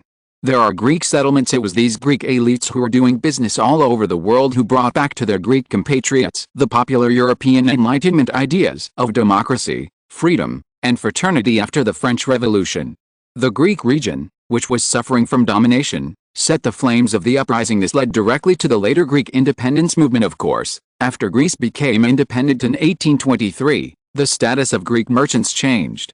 The Ottoman Turkish authorities no longer trusted Greek merchants, and Jews took advantage of the rise in the Ottoman business community. But in the Balkans and Asia Minor and the Eastern Mediterranean, Greek merchants still had considerable influence. These Greek merchants engaged in maritime trade, and ships were an indispensable means of transportation. These Greek merchants usually buy ships in Western European countries. For example, the famous Greek ship King Onassis family was a microcosm of Greek merchants. It is indeed a feasible strategy to build a ship recycling yard and use scrap steel as the raw material for the steel plant. Of course, even so, the steel plant still needs a large amount of coal and a small amount of iron ore. After all, the source of scrapped ships is unstable, and the cost is still not low compared to steel plants in big countries. Seeing that Stanley listened carefully to his own thoughts, Trachupis continued to talk eloquently. So, even though Greece doesn't have high-quality coal and iron mines, it's no problem to build a small steel plant. What you said is very reasonable, Prime Minister Trachupis. Thank you for your sincere opinion. Of course, if you have friends who are interested in the steel plant, you can ask them to contact me. Constantine stood up. Said Trachupis advocates the development of industry in Greece, so he has some friends in the business world. Since the time of the naval siege, Constantine has always had a sense of urgency, and driven by this sense of urgency, he came up with the idea of speeding up the industrialization of Greece. United States, New York. Sanford hurried to Tesla's residence after receiving Constantine's telegram. A tall young man with a handsome face, a pair of mustaches, opened the door. What's the matter, sir? Tesla looked at the well-dressed stranger standing in front of the door with a puzzled expression looking at the tall man in front of him. Sanford couldn't help but stunned. Tesla's 1.9-meter tall man gave people a strong sense of oppression. Mr. Tesla. Sanford responded, seeing that Sanford had called out his name. He came to the door because of something, and Tesla welcomed Sanford into the house. It's like this, Mr. Tesla. I was commissioned by the Duke of Constantine in Greece to hire you to help study the modern power application system. www.wuxiaspit.com. Sanford said. In fact, this was the idea that came to Constantine after seeing Edison's light bulb show last time he came to New York. The only energy source in Greece is lignite, which has a low calorific value and a large amount of smoke. The greatest value of this thing now is to generate electricity after being burned. Besides, Constantine couldn't think of any other use for it without the application of energy. All industries are castles in the air. Coal-fired power generation, vigorously promoting the use of electricity as a basic energy source, is also the only way for Greece to break the development dilemma that Constantine could imagine. So Constantine telegraphed to Sanford, digging the American corner. How did you know me? Tesla asked curiously. I heard from Mr. Edison. Edison and I are friends. I heard him say that a talented engineer came to his laboratory. Sanford replied. Tesla is a Croatian who has just immigrated to the United States for 2 years.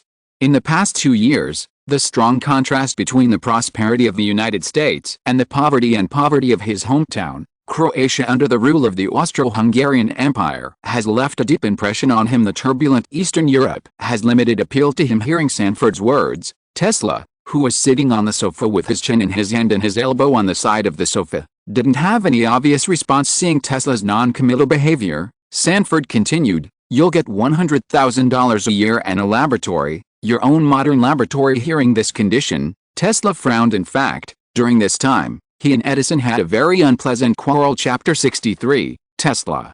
Thinking of Edison's attitude towards himself, Tesla couldn't help but feel angry. Edison and Tesla are two kinds of people. Edison is not so much an inventor as he is a businessman. When Edison was looking for a suitable material for the filament of a light bulb, he even used the exclusion method. Well, first, wool is not suitable, and the next one this kind of idiot-like spirit of moving mountains, experimenting with one material in one material. After more than 1,500 experiments, Edison finally found that Japanese bamboo is suitable for filament. After carbonization, it took Edison more than 3 years to use more than 200 notebooks to record the experiments. And it was also a coincidence that he finally found the carbonized bamboo silk. In the eyes of the world, what a noble spirit of perseverance to climb the mountain of science. The media praised him as the king of electric light and the king of invention. The later mass-produced light bulbs used tungsten filaments. However, in Tesla's view, Edison did not have profound mathematical literacy and scientific background, but surprisingly insightful and creative. This kind of dead-end method of researching science and technology is simply a fool. Fortunately, after 1,500 times, he found suitable materials. If he did not find it after 10,000 trials, Edison was afraid that he would have to spend a lifetime. Unlike Edison, Tesla had considerable mathematical attainments and superb theoretical insight. He is good at analyzing problems from a theoretical point of view, and he will verify it only after it is theoretically feasible. Tesla is more of a scientist and technician. Therefore, the two are not used to each other. The real contradiction between the two is in the judgment of the use prospects of alternating current and direct current. Edison favored direct current, while Tesla believed that alternating current was feasible after a rigorous mathematical demonstration. Until this time, after Edison's American humor, Tesla could no longer tolerate this bad employer. Edison asked Tesla to redesign the DC generator, and threatened to give him a $50,000 reward if he succeeded. But when Tesla finished, he went to Edison for a reward. And Edison said it was just American humor. Tesla has made up his mind to get rid of this shameful person. Edison's direct current plan was supported by Morgan, a wealthy Wall Street tycoon, so Edison's direct current plan could proceed smoothly. Tesla's AC solution also needs the support of a gold master. Thinking of this, Tesla couldn't help but be moved. But thinking of Greece, a small and remote Balkan country, even if his experiment is successful, what market prospects are there? Mr. Sanford, as far as I know, Greece is not a rich country, so? Tesla asked. Although Tesla was vague, how could Sanford not know what Tesla meant? It is precisely because the economy of Greece is relatively difficult that the Duke of Constantine wants to promote the application of alternating current in Greece. Mr. Tesla, you can meet with the Duke of Constantine first, even if you do not agree in the end. It doesn't matter, it's just a long trip. As Sanford spoke, he took out a thick greased envelope from his jacket pocket and handed it to Tesla. Tesla opened it and saw that there was a green stack of US dollar bills and 2 ferry tickets for the ocean-going luxury class from New York to London, and London to Athens. Seeing Tesla still seemed a little hesitant, he had to continue to persuade, Mr. Tesla, I heard that you came to the United States 2 years ago. Even if you don't like Greece, consider it a trip back home. I heard that your father passed away a few years ago, and your mother's health is not very good. In order to complete Constantine's mission this time, this guy Sanford even used a family offensive to persuade Tesla. Sure enough, when I heard Sanford talk about his mother's recent situation in Croatia and Austria-Hungary, he couldn't help but think of his family. Thinking of my recent unsatisfactory experience, I came to the United States for 2 years, and my mood has changed from the initial high-spiritedness to the now unhappy, and finally I can't stand it anymore. Okay, Mr. Sanford, I'm going back to Europe recently, Tesla said in a sullen tone. Seeing that Tesla finally agreed, Sanford shouted success in his heart, and finally completed the task assigned by Constantine. As for whether Constantine can negotiate with Tesla at that time, he will not do his own business. In the Tatoi Palace, looking at the telegram from Sanford in his hand, he breathed a sigh of relief and passed it on to Schmidt. In a few days, a distinguished guest will come to Athens from New York in the United States via London. You should inform Butler Capel and ask him to arrange reception at that time. Also, let Cape Steward pay attention to outstanding financial talents, preferably those with rich banking experience. Seeing that Schmidt was still standing still and didn't understand, Constantine asked, is there anything else? Yes, His Majesty the King asked me to inform you that you should go to the conference room for a meeting about the war situation between Bulgaria and Serbia, Schmidt said. Came to the conference room in a hurry, and Constantine only saw Chief of Staff Emmanuel, King George and Prime Minister Trikoupis, around the conference table, facing the military on the table. The map points to the point. I can't believe that Serbia lost, and Bulgaria became the winner, Emmanuel said with a sigh. In this Balkan war, everyone was optimistic that Serbia would win. After all, Serbia has a military advantage, and Bulgaria not only has to guard against Ottoman Turkish attacks in eastern Rumelia province, but also has no officers above a captain in the army. In fact, the reason why Russia used such a resolute method to withdraw the senior officers in the Bulgarian army was also to see that Bulgaria did not listen to the elder brother, and wanted to teach him a lesson. When Bulgaria suffered a loss, it jumped out to be a peacemaker. This restores the Russian-Bulgarian relationship that has dropped to a freezing point. At that time, Russia was still Bulgaria's big brother, and Bulgaria, who was suffering, would naturally turn to Russia for help. After the Berlin Conference of 1881, Serbia concluded an alliance with Austria-Hungary, while Russia and Bulgaria have always had close relations. As a result, what surprised European countries, including Russia, was that Bulgaria's urgently dispatched troops to the front, and even the commanding officers were urgently promoted captain officers. In 5 days, the Serbian army was defeated in the border battle between Bulgaria and Serbia. Afterwards, the high-morale Bulgarian army pursued the victory and invaded Serbia. This also established the name of Bulgaria Prussia of the Balkans. There is no doubt that among the 3 Orthodox countries in Enurgan, Bulgaria has become the leader. Chapter 64, The Situation in the Balkans.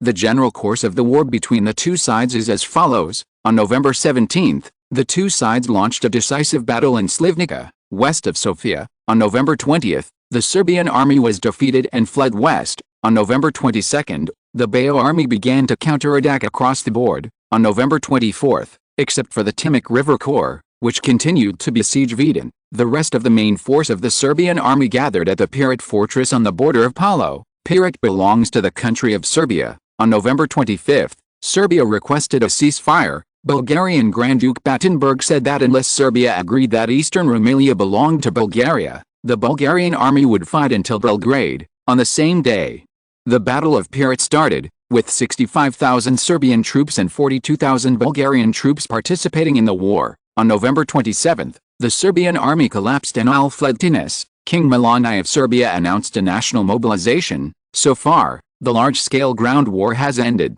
said Chief of General Staff Emmanuel. It is said that the Austro-Hungarian ambassador to Belgrade personally went to the headquarters of the Bulgarian army and threatened that if the Bulgarian army did not stop military operations, then the Austro-Hungarian army would enter Serbia to fight. Now, The two sides seem to be in the negotiation stage. Will Bulgaria still get Serbian territory? King George asked. Now that Bulgaria has merged with Eastern Rumelia province, its comprehensive strength is almost twice that of Greece. The most obvious reference target is that Bulgaria has an army of 100,000 people, while Greece has only 50,000. At present, Bulgaria has occupied a large area of western and southern Serbia. If Bulgaria invades some of the territory and expands its territory, I am afraid that it will just get rid of Greece from Ottoman Turkey in the future. Soon, it will be subject to the powerful Bulgaria, a powerful country in northern Greece. In geopolitics, the strength of a neighboring country is the weakness of its own country. This situation is impossible. Austria-Hungary will definitely dispel Bulgaria's ambitions. It is impossible for them to create a regional power in the Balkans, and it is also a Slavic country, Prime Minister Trikoupis said with certainty. Trikoupis's remarks are recognized by everyone. It is well known that the Austro-Hungarian Empire itself has ambitions for the Balkans. Constantine, what do you think? George I wanted to know if his heir had a keen sense of politics. I agree with Prime Minister Trikoupis. It is precisely because Austria-Hungary was in a weak position in the process of competing with Russia for the Balkans and felt great pressure that it formed an ally with Germany. So, the Austro-Hungarian Empire will never allow a Balkan power to appear under its nose. 4. Russia. Bulgaria has already gone its own way and wants to get rid of Russia's control and infiltration. If Bulgaria continues to expand its territory and strengthen its own strength, it will not take Russia seriously in the future. Therefore, the two powers that have the most say in the Balkans, Austria-Hungary and Tsarist Russia, can predictably stand on the side of the Serbs and oppose Bulgaria's continued expansion. Regarding the analysis of the political situation, Constantine was still very confident. For politicians, this is a skill that they must be good at, otherwise they should not eat this bowl of rice. Obviously, as a result of the final discussion, the situation in the Balkans is still under the control of major powers. From this war, we can also see the sadness of small countries. If they win the war, they may not gain much, but once they lose, they will suffer heavy losses, just like Bulgaria. Even if they occupied a large area of Serbia, because of the opposition of the big powers, they would not even want to stay. Actually, for Greece, this war, no matter who wins or loses, has an obvious benefit for Greece. Constantine's words attracted everyone's attention, and a few people in the room turned to look at him, waiting for him to make further explanations. The Serbian army has high morale and considers itself a strong army. But this disastrous defeat in Bulgaria has shattered the army's belief. Before this war, the armies of Bulgaria and Serbia, in order to resist the rule of the Ottoman Turks many times, under the agitation of Pan-Slavism, united and fought together. The two armies have a deep friendship, but now, the Serbian army has been defeated by Bulgaria. No matter what their previous relationship was, now they have forged a feud. Constantine spoke eloquently under the gazes of everyone. Serbia and Bulgaria, the citizens of both countries are Slavs, and they both believe in the Orthodox Church and can communicate directly without barriers. Before that, they regarded each other as brother countries. In any case, Greece has benefited from their opposition. At least there is no need to worry about the two Slavic countries being linked together, which has virtually reduced a lot of pressure on Greece. In war, adultery and looting is an indispensable evil program. Even officers will not deliberately prevent soldiers from atrocities. On the contrary, they will think that such venting can maintain morale. The Bulgarian army will not be polite to Serbs just because they are Slavs. For Constantine's analysis, everyone in the audience nodded in agreement. After everyone dispersed, only King George I and Constantine were left in the huge conference room. Constantine, you know that the barbaric behavior of the British has brought the relationship between England and Greece into low ebb, said King George I worriedly. 4. A country like Greece that is not strong and is in a land of right and wrong, it must find a backer for itself. So, the actions of the British made me firm in my determination to marry the Germans. Now the European continent www.wuxiaspitcom Germany is the most powerful country, and Greece must have a good relationship with Germany. George I said here, looking at Constantine's reaction. By the way, what happened to the Congo colony? It's been a long time since I heard you talk about Congo. George I suddenly changed the subject and talked about colonial affairs. The Congolese government led by Banning is going all out to build the railway from Matadi to Kinshasa. As long as this railway can be completed, the treasures of Congo will be open to us.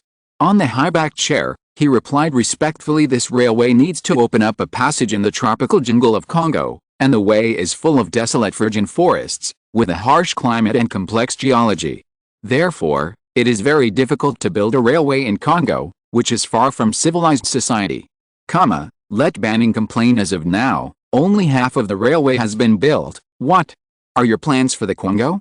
Constantine, I want to hear your plans for the Congo, George asked seriously. Although it has been some time since the Congolese Commission took over the management of the Congo River Basin, but George I never asked. He had doubts about whether his young son Constantine could manage such a large colony smoothly. You must know that the area of the Congo River Basin is dozens of times that of mainland Greece, and the population is nearly 20 million. Congo is a source of raw materials, of course. It is also a commodity market, but it is unlikely that Greek products will appear in Congo in the near future, and the indigenous people do not drink wine, Constantine replied. It will also be the source of indigenous soldiers in the future. Chapter 65, Laboratory.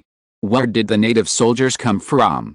King George I couldn't understand what Constantine said. Do you think those ignorant African savages can become qualified soldiers? George I retorted in disbelief fiercely. In the eyes of Europeans in the 19th century, those chimpanzee-like guys in Africa could not be regarded as their own kind at all. For example, in various European countries, due to the increasing frequency of overseas activities, they have come into contact with many human races that are very different from Europeans. Some greedy people, in order to make money, even treat these people as rare animals and imprison them in the garden for the audience to appreciate. Everywhere they went, curious Europeans scrambled to watch these wonderful humans. In 19th century Europe, racial discrimination was taken for granted. When you understand this, you can clearly understand how shocked George I was when he heard that Constantine wanted to recruit blacks as soldiers. Well, these soldiers will first be used to maintain order in the Congo, rather than serve directly in the Greek army. Constantine did not want to argue with King George whether blacks could become qualified soldiers for the concepts he had already formed. This was too incredible. That's good. I thought you were fanciful and wanted to pull black people into the Greek army to serve. If you really do that, the soldiers in Greece will be in turmoil, and you have to make a mutiny. King George I let out a sigh of relief. Actually, that's what I thought, Constantine thought to himself, but he said, it's good for indigenous soldiers to maintain order in Africa. 10 days later, Constantine, together with a butler, took a carriage to the port of Piraeus to meet Tesla, who had come all the way from New York. This is a scientific and technological worker that Constantine valued very much. The hope for the development of electricity in Greece in the future, and even the key to whether the Greek industry can develop, lies in this great god. It is impossible for Constantine to ignore. Parked in front of the port, in the hustle and bustle of disembarking people, Constantine, sitting in a carriage, saw Tesla from a distance through the window. A tall man, even among Europeans, he was considered a big man. Taller. Seeing the main lord appearing, Constantine hurriedly got off the carriage and walked towards Mr. Tesla. Welcome to Greece, Mr. Tesla. Constantine kindly stepped forward and paid tribute to the distinguished guest. The two found a cafe in the city of Athens and found a quiet place near the window where they could observe the scenery on the street. Mr. Tesla, you should already be clear about the purpose of my invitation to come to Greece. Can you tell me what you think? Constantine took a sip of his coffee, looked at Tesla and said, well, Your Excellency, I would like to know your real thoughts. Do you just fund a scholar to study alternating current technology out of personal interest, or do you really want to promote alternating current in Greece? Tesla asked cautiously. In Europe, there are some wealthy people or nobles who are very rich and will fund some scholars' research out of curiosity, just out of a sense of personal achievement. Mr. Tesla, the coal mines in Greece are all lignite of low quality, which has seriously affected the industrial development of Greece. As we all know, without energy, machines cannot work, Constantine said sincerely. Whether it is direct current or alternating current, this kind of energy will not have great differences like coal mines. According to different qualities, people divide coal into anthracite, bituminous coal and lignite. In the first industrial revolution, lignite was of no use at all. As long as the lignite is burned to generate electricity, we can get rid of the trouble caused by the low quality of the lignite, which is why I traveled far and wide to find you, an electric power expert, and the reason why I came to Greece. Constantine confronted Tesla. Express your thoughts and ideas in your heart. Hearing that the development of Greece urgently needs electric energy, Tesla is a little relieved. The study of the AC system also requires a certain foundation. If Greece has no supporting facilities, and technical personnel are scarce, Your Excellency, you can't expect me to complete all the technical details of the AC system with bare hands. Come on. Tesla said the research work of modern science has passed the era when scholars work alone and can produce results. You don't have to worry, the University of Athens can cooperate with your work. I think there will be many scholars among them who are willing to work with you on the research and development of alternating current. If you do not object, your laboratory will also be placed in the University of Athens. 4. Scientific research work. There is more atmosphere in the university. Okay, I agree to your invitation. The conditions you conveyed through Mr. Sanford cannot be changed. Tesla stood up and shook hands with Constantine. Mr. Tesla, this is Butler Cape. If you have any questions, you can find him directly and let him solve it for you.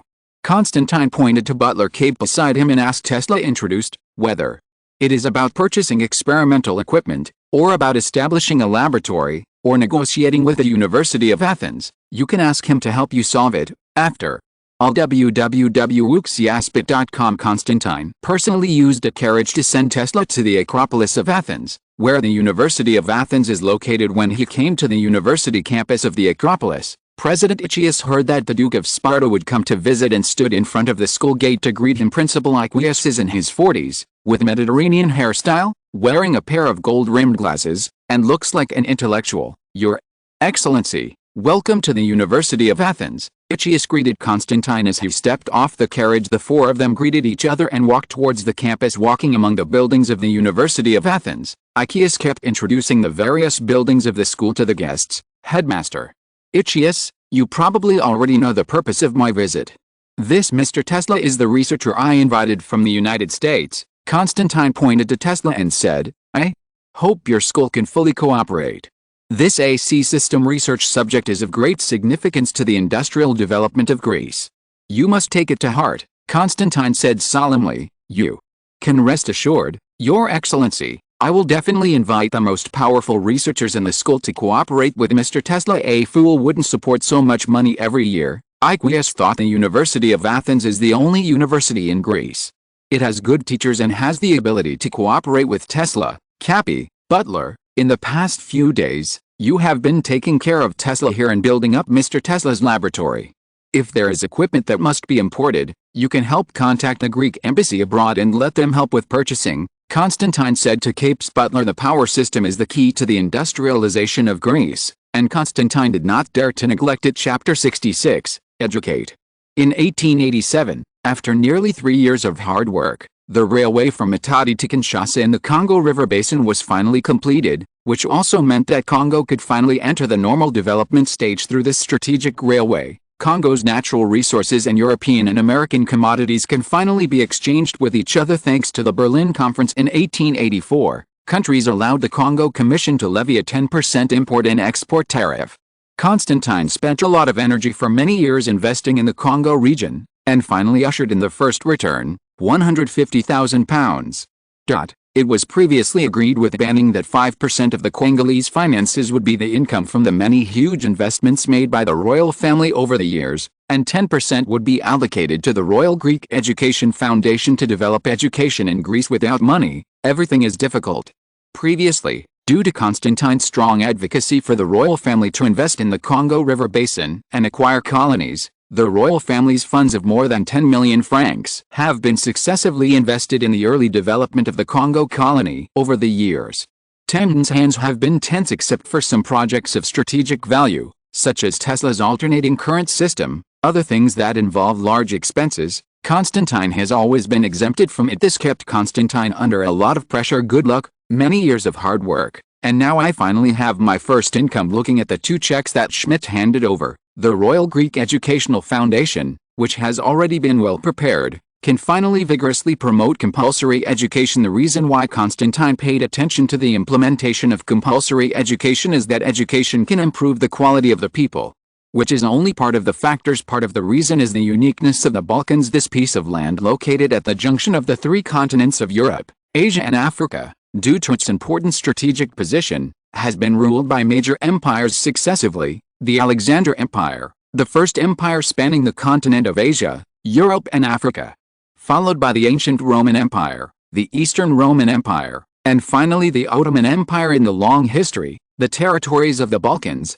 most of the time, were part of a certain empire. The empires that ruled this land in the past dynasties were almost all multi-ethnic and even multi-religious. For example, the ancient Horse Empire, including the Eastern Roman Empire. The ethnic groups under its rule include Latins, Jews, Greeks, Slavs, Germans, Armenians, Egyptians, Gauls, and other ethnic groups. The number of ethnic groups in the Ottoman Empire is also numerous. As for religion, Judaism, Islam, Christianity, and different schools in each religion, it is this special geographical location and history that makes the ethnic groups in the Balkans mixed and religious beliefs chaotic. Due to being under the rule of a multi-ethnic empire for a long time, in order to maintain the stability of the empire naturally needs to weaken the self-identity of each ethnic group. For example, ancient Rome, Eastern Rome, supported Christianity, and Ottoman Turkey respected Islam. Therefore, in the land of the Balkans, the integration of nationalities is going on almost all the time. For example, in the 7th to 11th centuries, in the eyes of the MSL in the Arabian Peninsula, those who believed in the Orthodox Church were Romans, and they did not distinguish between Greeks, Slavs, or Germans. In addition, the mountainous geography of the Balkan Peninsula isolates the ground and dismembers it, making it even more inconvenient for people living on this land to communicate. Those who live in the remote mountains, they use their own dialects to communicate with each other in their daily life, and they are illiterate and have no words at all. Think about it. Ottoman Turkey did not have its own script, either official or missionary or using Arabic. The assimilation ability is even weaker. Ideographic characters, such as Chinese characters, even if the pronunciation is different, but the corresponding Chinese characters are the same, it is generally considered to speak the same language. For example, Cantonese, Hokkien, and Northern dialects have very different pronunciations, and everyone still thinks they are the same language, but phonetic writing is different. If people pronounce it differently, strictly speaking, it is not the same language. Under the combined effect of various factors, the Balkan Peninsula has been formed.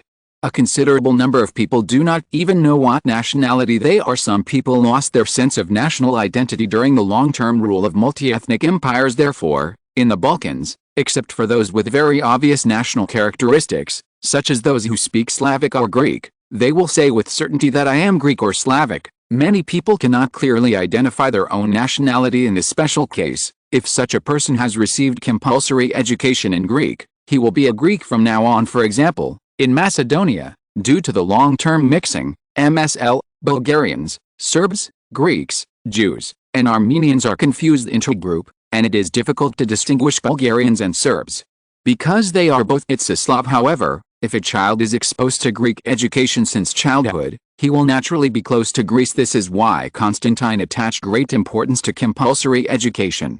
In the chaotic distribution of ethnic groups in the Balkans, www.wuxiaspit.com, compulsory education is not only education, but its special influence on the region cannot be ignored. Wherever Greek compulsory education is extended, there will be more Greeks. Kalidas and Ichias walked into the conference room together. Kalidas has been working in a bank before and is a practitioner in the financial industry, while Ichias is the rector of the University of Athens and has experience in education. These two are the two executive members of the Royal Greek Educational Foundation selected by Constantine. Today, I invited you two to tell you good news. The Congolese side has allocated the first fund of the foundation, and your work can begin, Constantine said to the two of them with joy. I want to hear about your plan to promote compulsory education in Greece. Mr. Duke, if it's convenient, can you first tell us how much the money is? After all, we need to live within our means.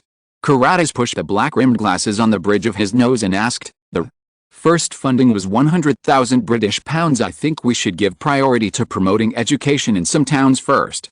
As we all know, farmers in Greece are not very willing to go to school, and the 100,000 British pounds is not enough. We can only promote it in towns where it is more feasible and wait until later.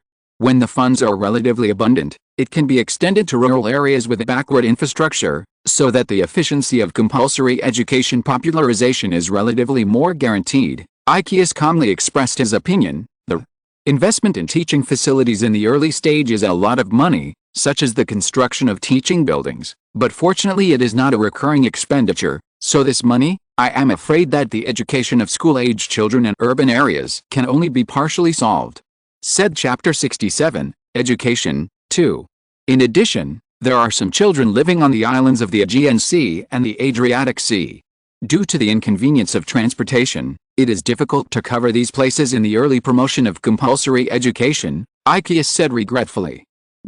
As a member of the Greek cultural elite, whenever I think of ancient Greece, the world-famous ancient Greek culture was annihilated in the long history, and I feel infinite regret in my heart as the current president of the University of Athens. Aeschylus has a strong sense of mission in his heart to restore the glory of the University of Athens 2,000 years ago in the era of Greek city-states. The educational thought of Athens was quite advanced, and even if it is viewed by later generations, it is still not outdated. The education of Athens in the city-state era paid more attention to military training, and more attention to the coordinated development of body and mind, that is, the all-round development of body, intelligence, morality and beauty. It is precisely such advanced education that Greece has nurtured brilliant cultural celebrities, for example, Aristotle, Plato, Socrates, and other philosophers and thinkers of world civilization even after being conquered by the ancient Roman Empire. Greek culture still played an important role in the Mediterranean Sea, and the upper-class Roman elites were still keen to study in Greece, just like the Jiksha Academy of Key stayed in the spring and autumn period and the Warring States period until later, when the Roman emperor ordered the closure of the Academy of Athens. The light of wisdom that once illuminated the entire Mediterranean dimmed and went out after receiving the invitation of Constantine to serve as the executive director of the educational foundation. Aeschylus immediately engaged in the sacred cause of education with full enthusiasm, and the great mission of restoring Athens' once intellectual status. Deep in my heart, I call him all the time. In the preliminary planning of the committee, the children in the compulsory education stage mainly have subjects such as Greek, mathematics, geometry, physical education, history, geography, music, etc. Aeschylus reported to Constantine the preliminary planning of the foundation. Both Constantine and Caritas had no objection to the setting of subjects. According to estimates, there are more than 100,000 school-age children in the whole of Greece, and these children are required to receive compulsory education. However, the funding of £100,000 is far from the amount required for the entire compulsory education. Then said Britain. In 1880, France in 1882, followed Germany and established their own compulsory education system. Compared with these Western European powers, Greece has lagged behind in time. Your Highness, it is very important for Greece to vigorously develop education. It is related to the revival of the entire Greek nation, you see. Can you add some of this funding? Aeschylus looked at Constantine eagerly and said, hearing this, Constantine burst into laughter emotions. These two people disliked too little money invested in education, and felt that Constantine was not working hard enough in developing education. Banning has allocated a total of £150,000, of which 50,000 is the return on investment of the royal family over the years. Compared with the investment of the royal family of more than 10 million francs, it is not known that the year of the monkey will pay off. 100,000 of them have been handed over to the foundation. The two of them sang double-read together, and they also made up the idea of the remaining money. The prosperity of a country does not depend on the wealth of her treasury, nor on the splendor of her public facilities, nor on the extravagance of its rulers. It depends on the civilized quality of her citizens, that is, on the education received, the vision of the people and the superiority of character. That's where the real stake is, where the real strength lies. Aeschylus continued, Duke, Greece must not be slack in education. The government itself owes a huge foreign debt, and we can't count on it. Duke, the royal family must strongly support our foundation. Caritas also took the opportunity to say, the other £50,000, it's not impossible to give it to you, but Aeschylus, you have to promise me a condition. Constantine looked at Aeschylus with a serious expression. What conditions? Aeschylus couldn't help being surprised when Constantine mentioned the conditions. I want Greek universities to increase the number of teachers in science and engineering and increase the number of talents trained in science and engineering, Constantine said, looking at Aeschylus. The University of Athens is the first university in the entire Balkan region. However, the vast majority of students in the entire university are liberal arts students, such as economics, politics, history, law, literature and other subjects in science. There are not only a few majors, but also a small number of students. Almost all of the college students in this era came from wealthy families, and their family conditions were relatively wealthy. Students from such families are influenced by various aspects and prefer to choose liberal arts majors. For example, the family is in the political arena, or the rich and powerful family who are engaged in business. In addition, there are objective reasons for this situation due to the underdeveloped industry in Greece.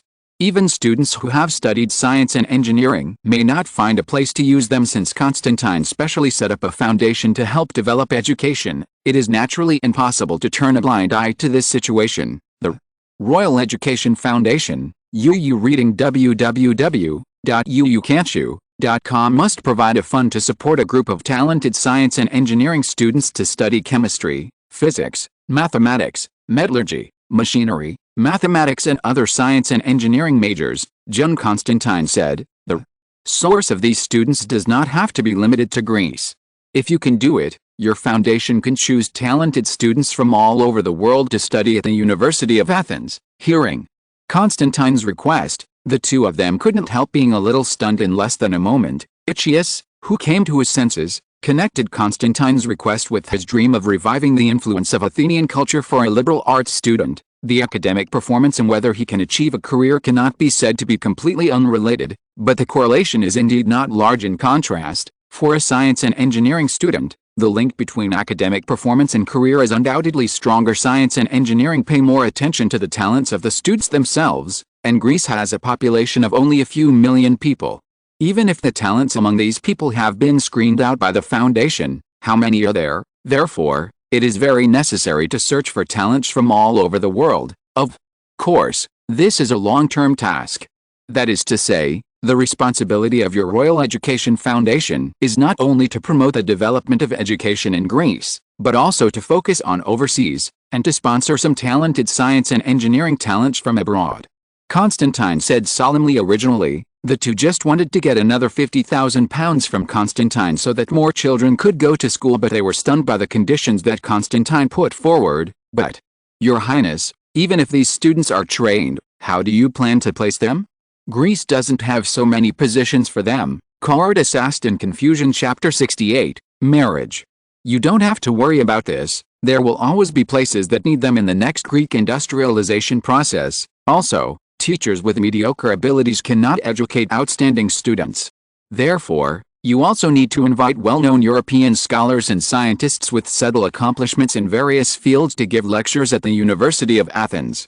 Of course, it is best to hire. They are professors at Greek universities. Constantine told the two about his plans for the University of Athens. In fact, it is not easy to invite outstanding scholars to give lectures in Greece. Really outstanding talents may not be interested in Greece.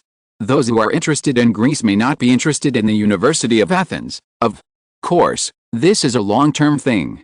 Take these two things as the long-term goals of the foundation. In your future work, persevere and work hard. This is not something that can be achieved in a short time.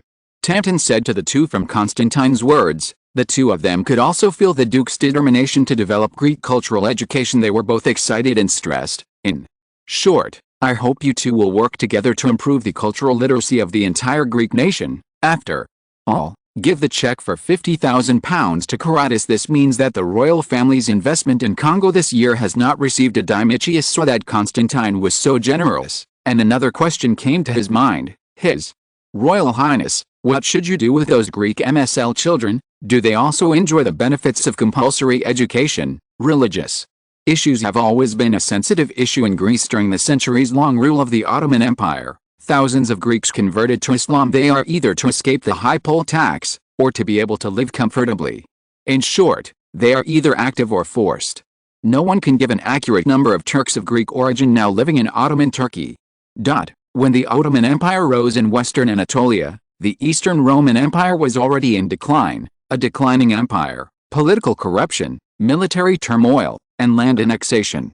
In the eyes of the poor people, the taxes were high. After the Fourth Crusade, the Latins dismembered the Eastern Roman Empire. The restored Eastern Rome has long since been weakened. So at the end of the Eastern Roman Empire, the Greeks, Romans, probably welcomed the rule of the Ottoman Turks more because they found that it was easier to endure the stigma of pagan rule than under Basileus. Even though the Sultan required a poll tax, MSL did not. Although the Ottoman Turks consider themselves to be descendants of the Turks, the Turks living in the eastern part of the core Ottoman territory of Anatolia are probably more closely related to the Greeks than the Turks in terms of blood. However, a difference in religious beliefs directly determined that Greece, which became independent from the Ottoman Empire in 1823, glared at their brothers. The MSLs in Greece are in an awkward position, although they also speak Greek and have lived in Greece for generations after the founding of Greece. There was a lot of quarrels about how to establish a new national identity in the country, that is, what kind of people are Greeks and what kinds of people are not Greeks. In the end, religious belief was used as the criterion for judging Greeks. Therefore, Calidus asked how to treat the MSL children in the country, and even Constantine felt embarrassed in terms of blood. They are also Greeks, but in terms of religion, they are Turks. Take them as Greek children for the time being. Constantine replied. The two who accepted the task hurriedly left the conference room. The next day, Constantine sailed to Germany with Georgia and Queen Olga. 19-year-old Constantine, it's time to get married. The family came to Sanssouci Palace in Prussia to visit the Hohenzollern royal family in Germany. The elders of the two families met and greeted each other. It was the future brother-in-law, Prince William, who received Constantine. William, long time no see. Constantine stepped forward and said after hugging the two came to a secluded place in the garden, and after the servants served refreshments, only the two were left. Constantine, I'm afraid you don't know. I don't really approve of Sophie's marriage with you, William said gloomily, because of Germany's interests in Ottoman Turkey. Constantine naturally understood what William meant. Since the Franco-Prussian War, the unified German Empire was completed, and industry and commerce have developed rapidly. This made Germany's need for colonies more and more urgent. Germany urgently needs to find sources of industrial raw materials and commodity markets. However, the most sacred place in the world has long been in the hands of the countries that colonized first, and the countries have been divided up. Turkey, which is in decline, naturally enters Germany's eyes at this time. Ottoman Turkey, Britain, France and Russia continue to grab benefits from Turkey. Russia went through wars, and sometimes the Russian-Turkish wars were the direct cause of the decline of Ottoman Turkey through long-term business operations, or coercion, or inducement. Britain and France signed a large number of unequal treaties with Ottoman Turkey, such as consular jurisdiction and businessmen have privileges. Reading www.awakens.com. Ottoman Turkey is more and more like a colony of both countries. This situation also forces Turkey to urgently need to find new European powers to help itself and counter the infiltration of increasingly aggressive Britain, France and Russia. For example, the Anatolian Railway in the Ottoman Empire was contracted by a German company. The army of the Ottoman Sultan was being reorganized under the training of the German officer corps. At this time, Turkey's commodity market and rich mineral resources have attracted the hearts of German capitalists compared with Britain and France, which have already occupied a large amount of Ottoman territory. French occupied Tunisia, Britain occupied Egypt. The newly rising Germany is much more benign. Naturally, the two countries are getting closer and closer. Such a choice is in the national interest of Germany. However, the marriage of Constantine and Sophie hindered the friendly relations between Germany and the Ottomans because the contradictions between Greece and Turkey are irreconcilable. The territorial dispute between the two countries is fierce. It is conceivable that when the two countries fight in the future, it will be difficult for Germany to be a man in the middle. One side is his in-laws, and the other side is where his interests lie. It must be a dilemma. That's why William said this. Come on, William, Turkey's interests are delicious, and Congo's interests are not polite to you, Constantine retorted. Since the completion of the railway from Matadi to Kinshasa, German goods have flooded into Congo. Although Germany also got a lot of colonies in the last Berlin Conference, but the colonies in Germany are mostly sparsely populated places and are of little value. Therefore, Congo, a place with an open door and a relatively dense population, naturally attracted a large number of German businessmen. If you're listening to this novel on a channel other than Fanfic World, it means they downloaded and uploaded it without effort. We cordially invite you to visit our channel, Mundo Fanfic Novelis. There you'll find the original version of this story, and you can explore many other novels of various genres. We're waiting for you to immerse yourself in a world of incredible novels. Chapter 69. Marriage 2. In the current Congo market, Greece has no room to intervene at all. As an agricultural country, Greece itself relies on imports of industrial products such as textiles.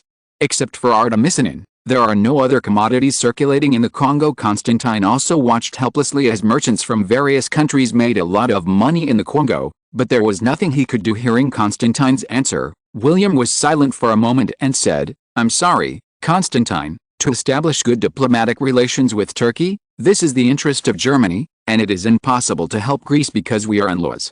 From a geopolitical point of view, a powerful and stable Turkey will benefit Germany a lot. First of all, Germany's close ally, Austria-Hungary, will be more dependent on Germany.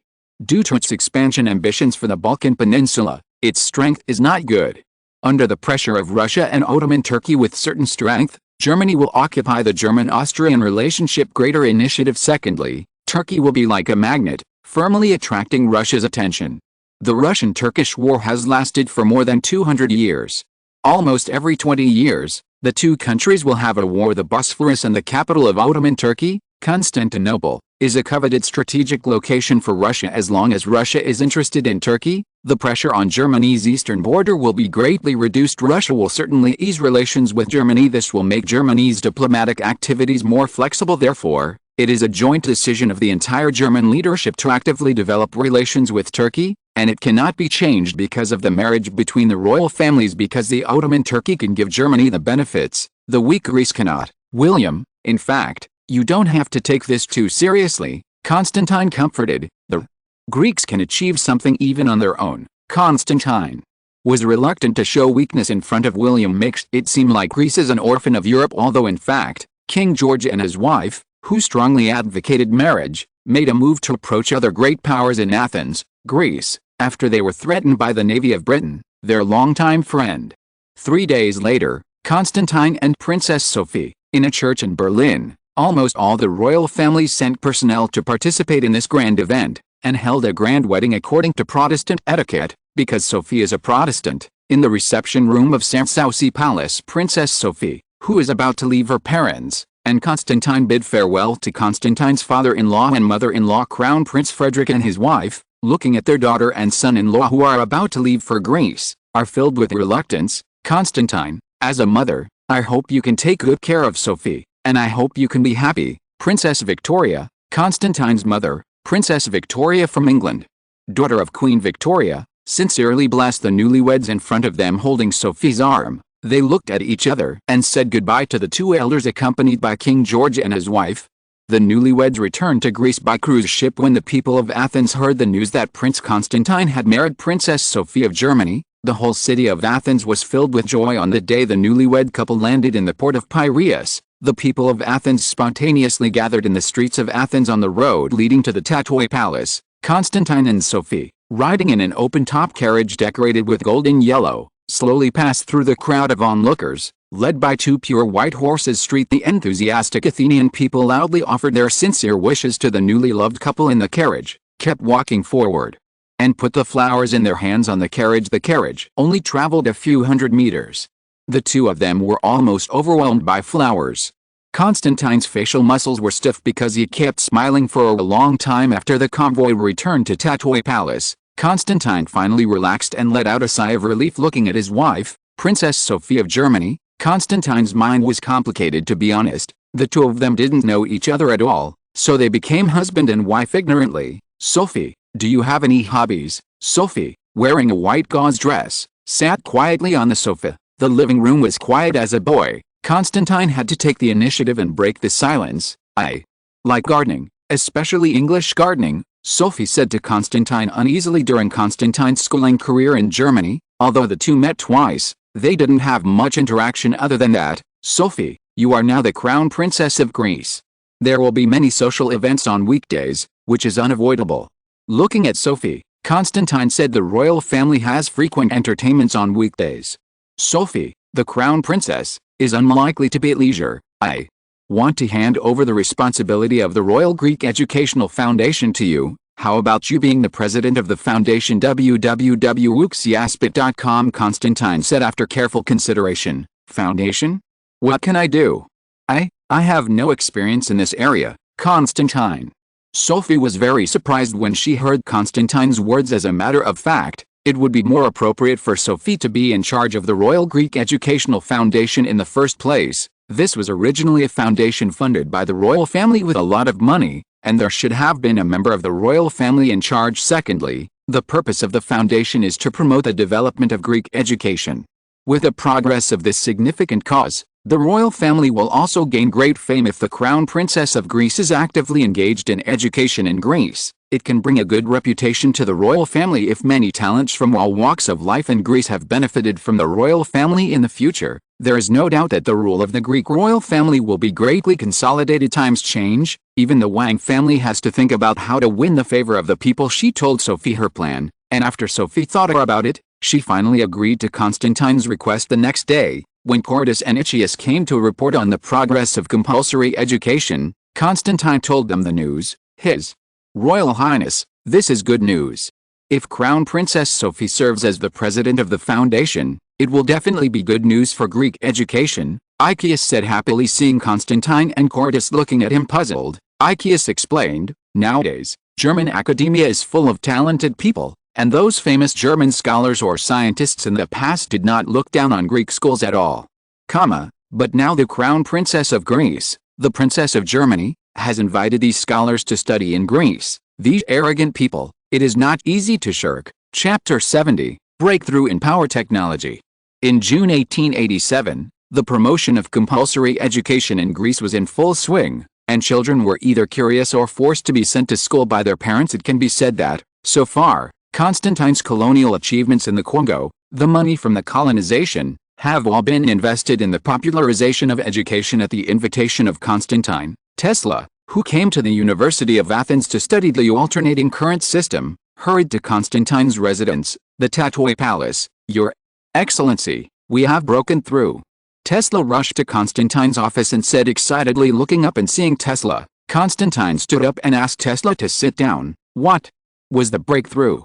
Constantine asked suspiciously. The experimental team has finally broken through the practical transformer technology, which can withstand transformers ranging from several hundred volts to several thousand volts, Tesla said excitedly to Constantine, blushing. What will happen if there is a breakthrough? Transformers enable the economical transmission of electricity over long distances. That is to say, the advent of transformers makes it possible to provide alternating current services to users who are far away from power plants. Your Excellency, this means that all the technical difficulties of the AC power system have been theoretically overcome by our team. Now, the only factor hindering the use of AC power is that there is no real AC power plant in the world, Tespol explained to Constantine. It turned out to be an alternating current system. After nearly 2 years of investment regardless of cost, it finally broke through the technical difficulties. Hearing the good news of Tesla, Constantine took Tesla to the Prime Minister's residence to discuss matters with Trachupis. The two told Trachupis about the breakthrough in alternating current technology. What's the use of this thing? Trachupis asked in confusion, looking at the two incoherently excited people in front of him. Constantine looked at the gray-haired Trachupis, patted his head, and suddenly realized that most of his life has been used by the old man on the political stage. How can I explain the use of alternating current to you? Well, Constantine scratched his head, trying to figure out the language. Let's put it this way, in the past, the machines in large factories were powered by steam engines. Now, alternating current can replace steam engines and directly power machines, which is a new energy source. In the past, factories that could not be built in Greece due to the lack of high-quality coal can be built with AC power and a little modification. For example, the textile industry in Greece has been unable to develop due to high production costs, due to lack of energy. There are some handicraft workshops in Greece, which use manpower to produce cotton cloth. Due to the low price of imported cotton cloth, the development of Greece's own textile industry has been difficult, and foreign imported cotton cloth has been firmly occupying the Greek domestic market. It took a lot of effort to finally make Trachupis understand the use of alternating current. Tesla intends to build street lighting facilities on the streets of Athens to provide the people of Athens with clean and efficient electric lighting, which requires the approval of your Prime Minister. Of course, in addition to this, there are also the development planning of the textile industry, which I will discuss with you. Constantine said Greece has a production of several thousand tons of cotton. Greece's neighbors Egypt and Turkey are all high-quality cotton-growing areas. Egypt and Turkey are suitable for growing cotton due to their long sunshine time and dry climate, especially the high-quality cotton produced in Egypt, known as Egyptian long staple cotton, has long velvet, silky luster, tough texture and good dyeing effect. It is the first-class raw material for the textile industry, and has a long-standing reputation in the world market, with the name of platinum. After solving the energy problem in Greece, Greece has the unique advantage of being close to the cotton production area, and Greece can vigorously develop the cotton textile industry, ancient and modern, all over the world. When it comes to industrialization, the textile industry is almost a topic that cannot be avoided. In the early stage of industrialization, all countries attached great importance to the textile industry, and there were also special reasons. The textile industry is a labor-intensive industry, that is to say, enterprises need to employ a large number of workers, which provides a considerable number of jobs in its product cloth. As long as the people still need to wear clothes, will not worry about sales. Therefore, the textile industry occupies a special position in the economy of various countries developing. The textile industry? If the energy problem can be solved, given the geographical location of Greece and the lack of raw materials, it is indeed a suitable breakthrough for industrialization. Trikoupis replied thoughtfully, "Do you need me to cooperate with tariffs?" Yes, Greece's import tariff on textiles is only 10%, which is not enough for domestic textile enterprises to develop.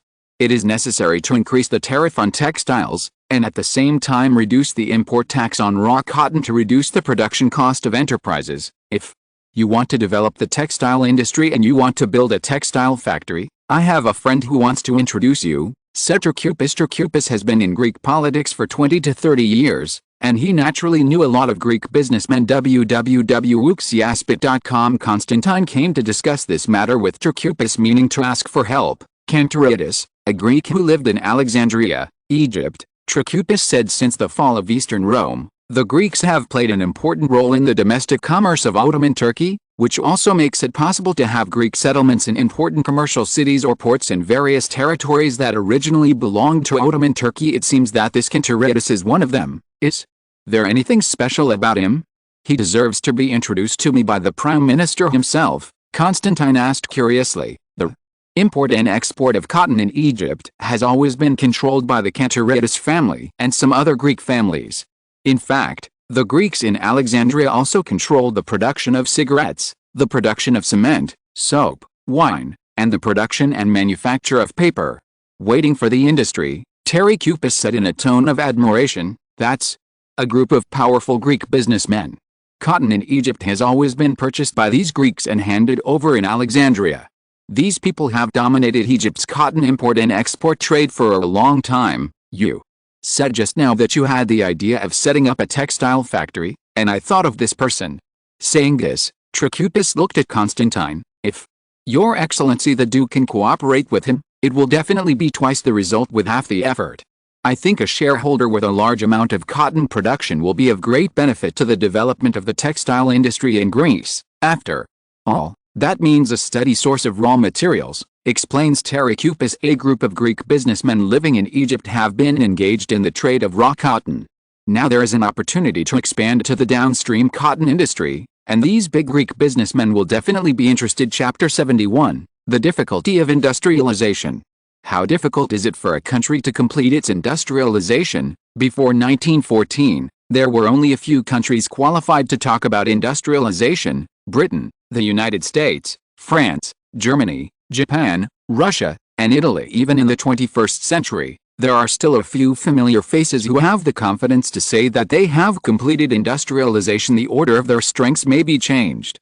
Sometimes everyone will fight for power, but after dividing the level, strength, and sphere of influence, everyone still has to play together. So in the 21st century, those who have the confidence to say that they have completed industrialization are still a few familiar faces. The United States, Britain, Germany, Japan, Russia, and Italy don't seem to have changed much, except for some countries' seats. The difficulty of industrialization can be seen in general at this moment. Constantine had a deep understanding of this. Constantine and Tesla are discussing the construction of a thermal power plant. How much basic industry is needed? Alternating current technology has made a breakthrough in the laboratory, but it is still far away to put it into practice in reality. Tesla held a notebook in his left hand, pointed a pen in his right hand at the thoughts recorded in the notebook, lowered his head and analyzed to Constantine. Since the application of electricity is to be realized, there must be a wire production factory, and wires are needed to transmit electricity. If you want to build a wire production plant, you need to build a copper smelter. The wire uses copper, and a rubber vulcanization factory. The wire uses vulcanized rubber to wrap the copper wire. These are only factories related to electric wires. Alternating current generators should also be produced. In the process of power generation, The key step in converting heat energy into electricity is the use of steam turbines. Therefore, a steam turbine factory needs to be built. Precision. Instruments such as steam turbines need to ensure a certain energy conversion rate, and must use advanced machine tools and complex alloy materials. In this case, it is best to have machine tool production plants and alloy smelting plants. Steel plants must use steel, and may also need measuring instruments for electricity. After all, there is no measuring instrument for electricity, so there is no way to measure how much electricity users use. In addition, Greece does not have high-quality coal, so it is possible to use lignite to generate electricity, but the usage will be very large. It is necessary to develop lignite mines and excavate coal to burn electricity for power generation. Because of the large amount of lignite, it is better to build railroad tracks between coal mines and power plants, which can save transportation costs. Of course, these are all preparations for AC power plants. If AC power is used, as you said, the textile industry powered by electricity also needs to use electric motors, and the textile equipment also needs to be transformed, because the previous textile equipment almost are powered by steam engines. Even if you want to build lights on the streets of Athens, you need light bulb factories. The entire system of alternating current must be completed, from power generation to use, to create a closed loop, so that alternating current can continuously create wealth for Greece. If you just build a power plant and the use of alternating current cannot be widely promoted, you don't know what year and month you will be able to recover the cost. Constantine wiped the sweat from his head, calculating in his heart how much money he could invest in industrialization. According to Tesla's plan, the construction of a thermal AC power plant has almost completed the construction of all the basic industries of a country. This is why industrialization is so difficult. Individuals in the industrial system are all related to each other. If you can't form a system, it doesn't make much sense. For example, iron and steel plants are the mainstay of modern industry, the cornerstone of the industry. Is it easy to build a steel plant? Just to build the factory itself, as long as the funds are sufficient, it is certainly not difficult. But the question is, what happens after the steel plant is built? Where's the steel you trained for? If there is no use for steel, what's the point of spending huge sums of money to build a steel plant, car, shipbuilding, gunfire cannons? These are big consumers of steel. Then it also depends on the quality of the steel you train. Whether it can meet the seamless steel pipe for forging guns and cannons, shipbuilding steel, and automobile steel plate rolling technology. If all these are alright, we will build a shipyard, a gun factory, and a car factory next, and the cost of building these factories is still far above that of steel plants. Even if these factories are completed, can they survive? The upstream and downstream of the steel industry are all interrelated. Once a problem occurs in a certain link, other links in the cycle will also be affected. Even if all the difficulties are overcome, and these factories are completed, can you just sit back and make money? Think beautifully. For example, the sales of car factories that use steel dropped, the captains could not receive orders, they were in trouble, and the steel factories were immediately unlucky. This is why all countries know the importance of heavy industry, but they still fail to develop. The amount of capital required is large, the cost recovery cycle is long, and the risk is high. Therefore, the industrialization of a country is definitely a choice made by the whole country. It cannot be accomplished by a single person or even the will of a certain class, because it is far beyond the ability of the individual, even if he is Constantine. That's why Constantine was happy when Trachupus introduced Cantaratus to him. The willingness of these wealthy Greek billionaires to invest in the construction of textile factories in Greece. www.uxiaspit.com means that Greece has taken an important step on the road of industrialization, and the industrialization of Greece has a little more hope of success. Come on. Tesla, don't say it anymore. We don't need it, and we don't have the financial resources to do it all in one step. Take your time. The establishment of the entire industrial system is not something that can be achieved overnight. Constantine hurriedly interrupted Tesla, who was still unfinished, and let him continue. Even Constantine had no confidence, and the workload was too huge. Like the steam turbine you mentioned, please purchase it from the UK first. As for the electric wire meter you mentioned, please purchase it from Western Europe first. If nothing else, just a steam turbine factory may be more troublesome than building an AC power plant. This thing is like an aircraft engine in the 21st century, the jewel and the crown of industry, the real frontier of technology. We have only one goal now, which is to give priority to building a simple AC application system to verify its feasibility. Come on, step by step. This is not something that can be rushed. Constantine comforted Tesla. Tesla did not argue when he heard the words, but turned the book in his hand and continued, if this is the case, regarding the steam turbine, I heard that the Parsons steam turbine in the United Kingdom is not bad, and you can purchase a few. Alternating current equipment and transformers cannot be produced in Greece, so it is necessary to ask Siemens in Germany for help, and the wires probably also need to be imported. A lot of initial startup capital is needed. Tesla gently closed the notebook in his hand. Your team will go to Western Europe first to see what the strength of each electrical company is and what equipment is needed. As for the money, I will find a way to raise it. The alternating current technology has made breakthroughs. How could it be possible to retreat because of the cost? Chapter 72, Banquet 1.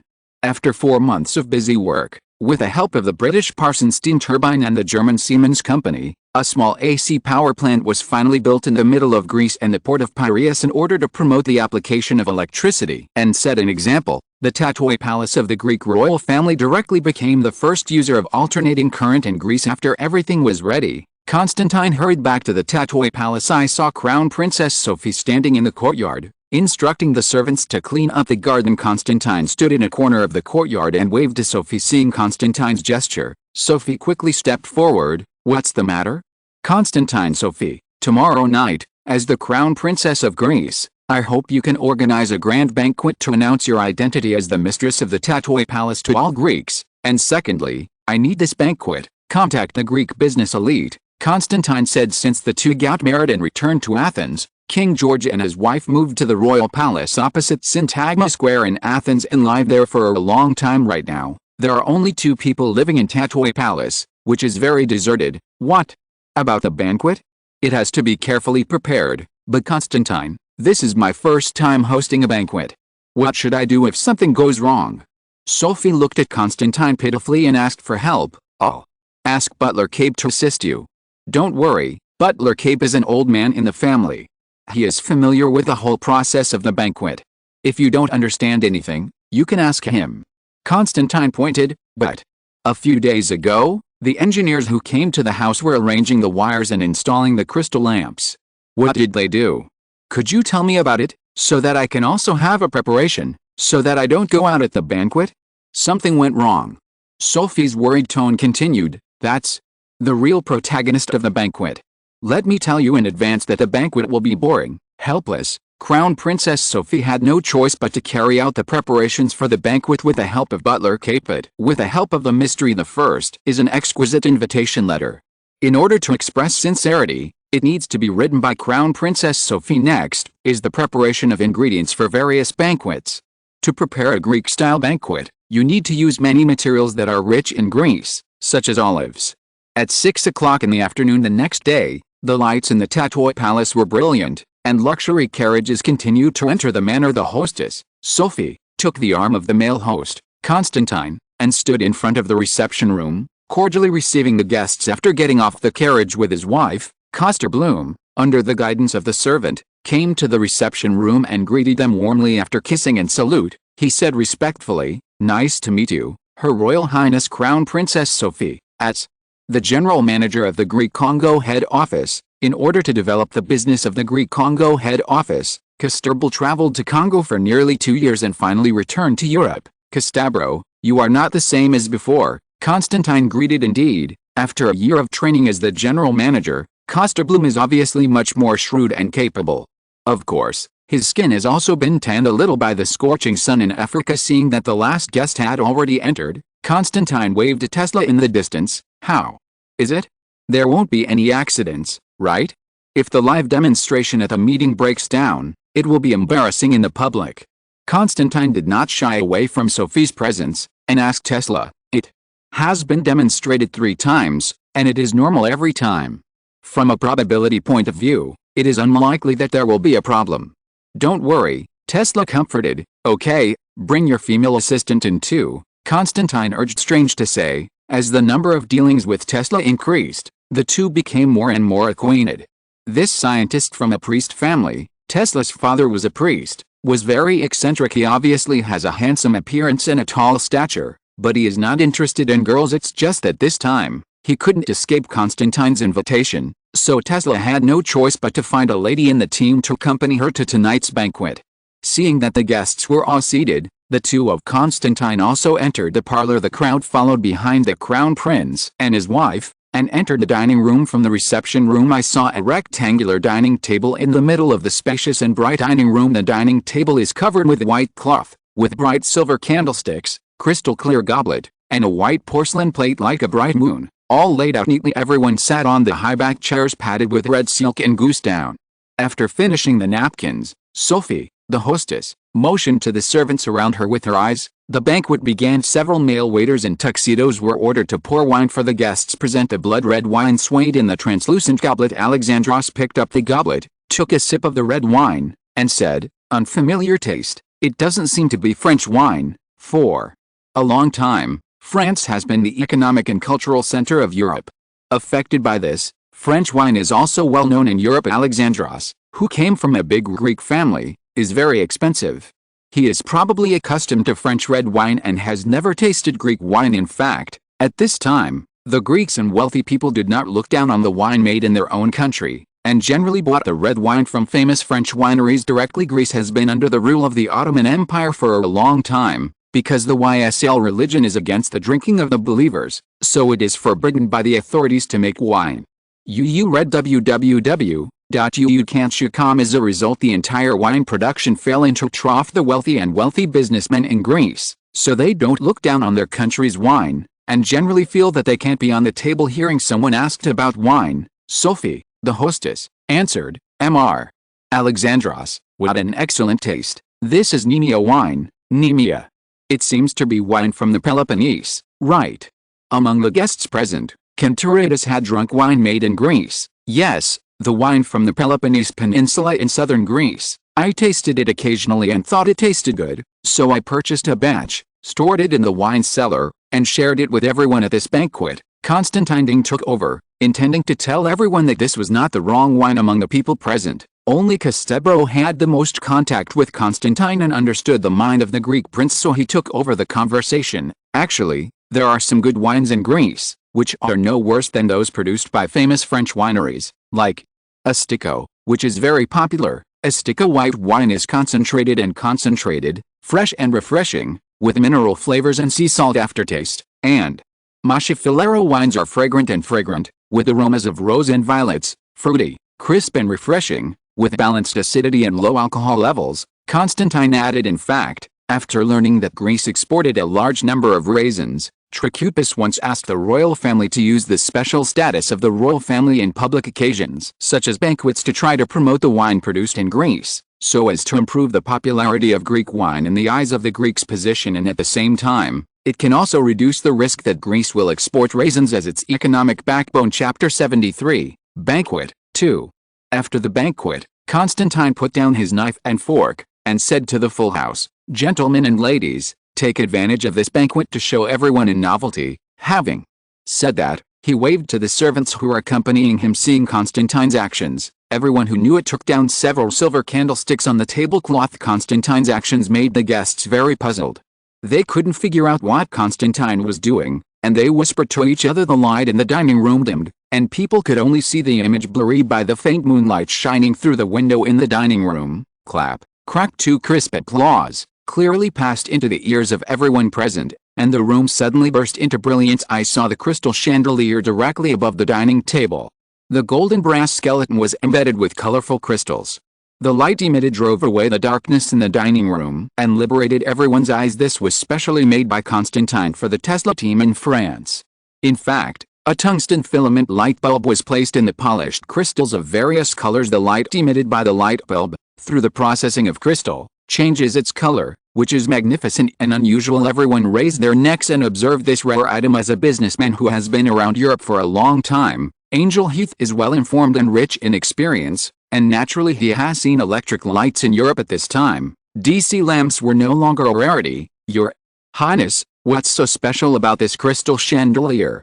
Angelus naturally wouldn't think that Constantine would be so superficial that he would hold a banquet to show off a chandelier to everyone. Constantine, who is on the main seat, explained to everyone, This is a light bulb that uses alternating current, which is different from the common direct current light bulb. Hearing Constantine's words, the people who reacted quickly already understood the purpose of Constantine's banquet. Your Excellency, I have also heard about the DCAC debate in recent days.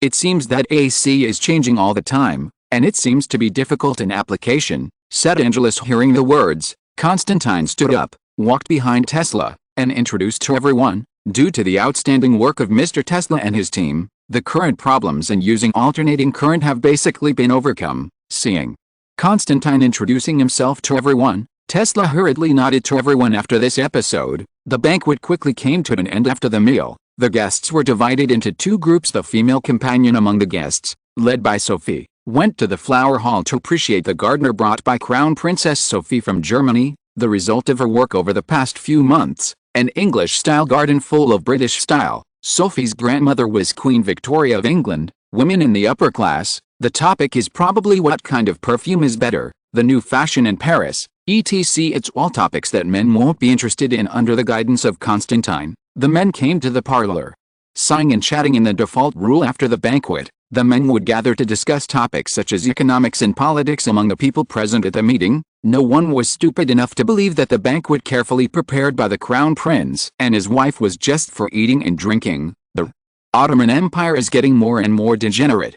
It's really infuriating to hear that Christians have been attacked in recent years. Sitting on the sofa, Angelus complained as a fanner who was born in Constantinople, living in Constantinople, the name of the high-status Greeks. Angelus could not help but worry about the situation of Christians in the Ottoman Empire. Did you know? Those cases of MSL attacking Christians are like sinking stones after entering the government. The criminals are only held for a while before they are released. This empire, once upon a time, was so tolerant and great, with a mind as broad as the sea, accommodating Jews, Greeks, Armenians, Serbs, Bulgarians, Arabs, etc., people of all nationalities and religions on her land. It's a pity now that it has become a hideous appearance, Angelus said worriedly. Discord within the Ottoman Empire. Constantine asked. Forget it, it's a mess. There is no doubt that the Ottoman Empire was once the greatest empire in the world. This is not a compliment. When the Ottoman Empire was prosperous, European countries often had a headache to choose the candidate for ambassador to Constantinople. They racked their brains to choose an ambassador who was loyal to the country and would not defect to the Ottoman Empire, because the Western European cities of the same period, such as Paris and London, were almost like the countryside compared to the magnificent Constantinople. It can be said that the city of Constantinople, in the hands of the Ottoman Turkish Empire, at least in the early and middle periods, did not humiliate her name of New Rome. The original name of Constantinople, New Rome, the Ottoman Sultan, who enjoys the title of Caliph, is nominally the supreme leader and religious leader of all MSL, the territory of the Ottoman Empire, including North Africa, Egypt, Arabian Peninsula, Asia Minor, the Balkan Peninsula, the Black Sea coast, etc., is the last empire in human history that spanned 3 continents of Europe, Asia and Africa. www.wuxiaspit.com. The entire Europe has a standing army of 100,000 in the Ottoman Empire. He was trembling in front of him due to the Ottoman Empire's policy of tolerance, allowing subjects to keep other religions. You can see Orthodox churches, mosques, synagogues in Constantinople. It can be said that the weather is magnificent, and all ethnic groups come to the DPRK. There is a saying that flowers are good for 100 days, and tasks are read for 100 days. Even such a great empire cannot escape the fate of decline under the blow of the Russo-Turkish War. Again and again, the empire once tolerated and self-confidence disappeared, but became more and more conservative and closed. The Ottoman Empire has fallen, and it will continue to fall, Constantinople said. When everyone heard Constantine's judgment, they all looked at him and hoped that he would explain. The Ottoman Empire has completely lost Romania since the last war, Russian-Turkish War in 1878, and now even Bulgaria and Serbia are about to be completely lost. Now Ottoman Turkey still has suzerainty over Bulgaria and Serbia. Its main food production areas have disappeared, and it can no longer maintain the huge body of an empire. In fact, after losing Romania, Bulgaria and Serbia, the empire was doomed to decline. The 3 countries have one thing in common, that is, they are located on the impact plain of the lower Danube River, which is rich in rainfall and rich in grain. Romania, for example, has always been an important granary in Eastern Europe. After losing these important grain-producing areas, it can be said that the fate of the Ottoman Empire was already doomed. Although the territory owned by the Ottoman Empire is still vast, these important grain-producing areas are irreplaceable for the empire. Chapter 74, Banquet 3. As long as you open the geographic map, you will find that although the territory of the Ottoman Empire is vast, there are not many areas suitable for growing food. For example, the core territory of the Ottoman Empire, Asia Minor, also has a nickname of Anatolian Plateau. When you see the word plateau, you will understand that this is an area with continuous hills. It is okay to engage in farming and animal husbandry, and shepherding sheep and horses, but farming and animal husbandry cannot support a large number of people in the whole of Asia Minor. Only a small piece of land in the western coastal plain, that is, the Smyrna region, is suitable for agricultural production. As for the Arabian Peninsula, the vast Khaki Desert is the main zone of the Arabian Peninsula, so don't expect to engage in agriculture here. Therefore, after the Ottoman Empire lost the essence of Europe, the material basis for maintaining a world empire no longer exists. As for the importance of agricultural production to an empire, it has been counted among the world's great powers. Except for the United Kingdom, which is a little special, the other France, Germany, Austria-Hungary, and Russia are all big grain-producing countries. Everyone was silent for a while, thinking about Constantine's analysis. Okay, let's talk about other things. This time I invite everyone to come here because I want to discuss with you and promote the application of alternating current in Greece. Constantine changed the topic. Even if the Ottoman Empire is in decline, the camels are bigger than horses, and it is not something that Greece can make up for now. Your Excellency the Duke, let's talk about your views on the alternating current system. After all, we don't know much about such cutting-edge technology. Cantaratus said. This businessman from Alexandria, Egypt, was introduced by Prime Minister Turcoupis. Cantaratus naturally understood why he was invited. Constantine did not shirk, stood up and said to the crowd, as you all know, due to the lack of high-quality coal in Greece, the introduction of steam engines in Greece was severely restricted. In the first wave of the Industrial Revolution led by the United Kingdom, to measure the level of industrial capacity of a country, count the number of coal production and steam engines, and there is a rough estimate. However, Greece lacks high-quality hard coal.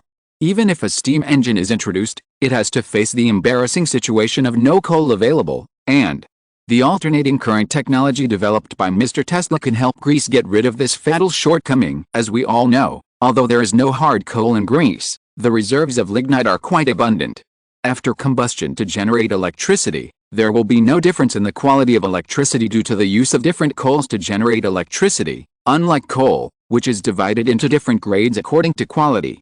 Constantine said cheerfully Greece's coal production is about 5 billion tons, which is enough. In other words, Greece's shortcoming of lack of energy has disappeared. Cantaratus asked hurriedly, that's understandable, Constantine responded. So, my idea is to build a large-scale alternating current power station in Greece. Based on this, to develop the Greek industry. For example, in the cotton textile industry, Greece itself has a certain amount of cotton production. Although the number is not large, Greece is close to Asia Minor and Egypt, both of which are important raw cotton producing areas, and Greece's own cotton cloth market also needs to be imported. At present, Junshi Tantan talked eloquently. We can completely import substitution. Greece has advantages in developing cotton textile industry. Hearing Constantine's imagination, Alexandros was not interested in the cotton textile industry, but thought of olives. In addition to exporting a large number of raisins, Greece itself also has olives, which are also a specialty of Greece. It's just that due to the limited industrial capacity of Greece itself, although the Greek family workshops can use manual or animal power to press olive oil, it is inefficient and expensive, and a large number of olives are exported. Since electricity can be used to spin cotton, it can also be used to extract olive oil. Thinking of the large olive groves in the relatively barren mountainous areas of the family, if these olives can be processed and exported abroad, the annual income will be considerable, and I can't help but be excited. Unlike his idea, it was Cantaratus, a Greek from Alexandria, who dominated the local raw cotton trade. After the annual cotton harvest, most of the cotton was bought by the Greeks and sold to the British and French merchants who came to trade. Said to be the leader, but in fact it is a second-order dealer, which saves the purchaser and cotton growers personally dealing with such a process and earns hard money. As the compradors of European businessmen, they hand over raw cotton to the buyers, and then these buyers transport the cotton back to Europe, weave it into cloth, and after printing and dyeing, they turn around and hand over the finished cotton cloth to these second-tier dealers for sale to the Egyptians. The handicraft workshops of the Egyptians are not the opponents of European factories at all. Due to the dumping of cheap European cotton cloth, they have gone bankrupt one after another. The Egyptians can only buy European cotton cloth. There is a big difference between the price of raw cotton and the price of finished cotton. The two sides have dealt more with each other, and Constantinople imagined more than once that if there was a textile factory, why would these Europeans make this money? The price of cotton, which was originally cheap, has doubled after being spun into cloth. For the compradors who handled it in person, www.uxiaspit.com is too exciting. After they buy raw cotton, they directly process it into cotton cloth. Even if they need to buy dyes, the profit they earn is much stronger than just selling raw cotton. To develop upstream of the cotton industry is naturally attractive to those who dominate the import and export of raw cotton in Egypt if it can be successful. The proper cotton trust. Therefore, this time Turcupus revealed to him a little that Constantine invited technicians to develop alternating current. After obtaining the breakthrough information, Constantinople immediately went to hire a professional scholar and consulted him about electricity.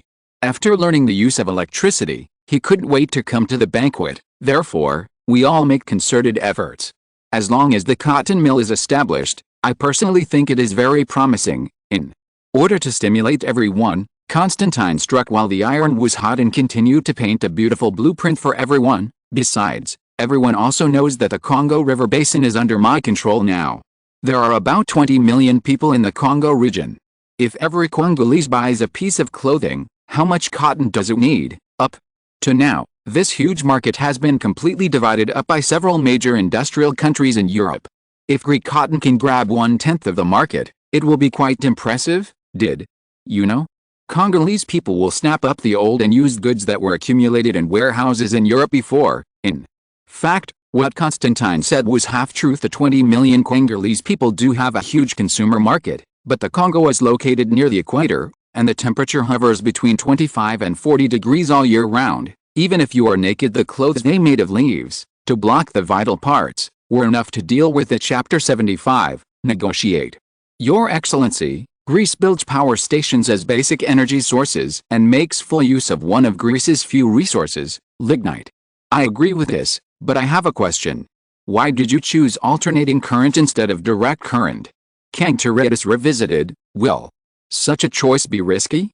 If future power development proves that direct current is more promising, what about the alternating current system that Greece spent a huge amount of money on? Judging from the attitude of Constantinople's frequent questioning, Constantine could be sure that the representative of the merchant living in Egypt was indeed moved. Otherwise, he would not have questioned at all. It is precisely because investing in the cotton textile industry in Greece requires a large amount of capital that Constantinople is eager to understand the confidence of Constantine to directly build an alternating current system. Both direct current and alternating current systems are exclusive, and you cannot build two systems in the same area. It's like you can't install two water company pipes in one house. Seeing Constantinople asking this kind of professional question, Tesla took the initiative to answer. Mr.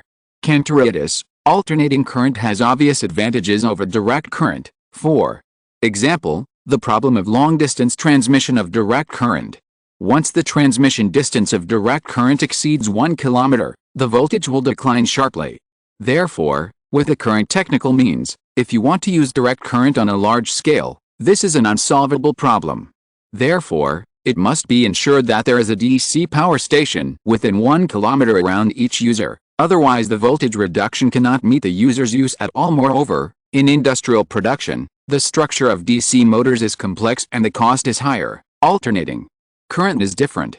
Due to the particularity of alternating current, transformers can be used for long-distance transmission.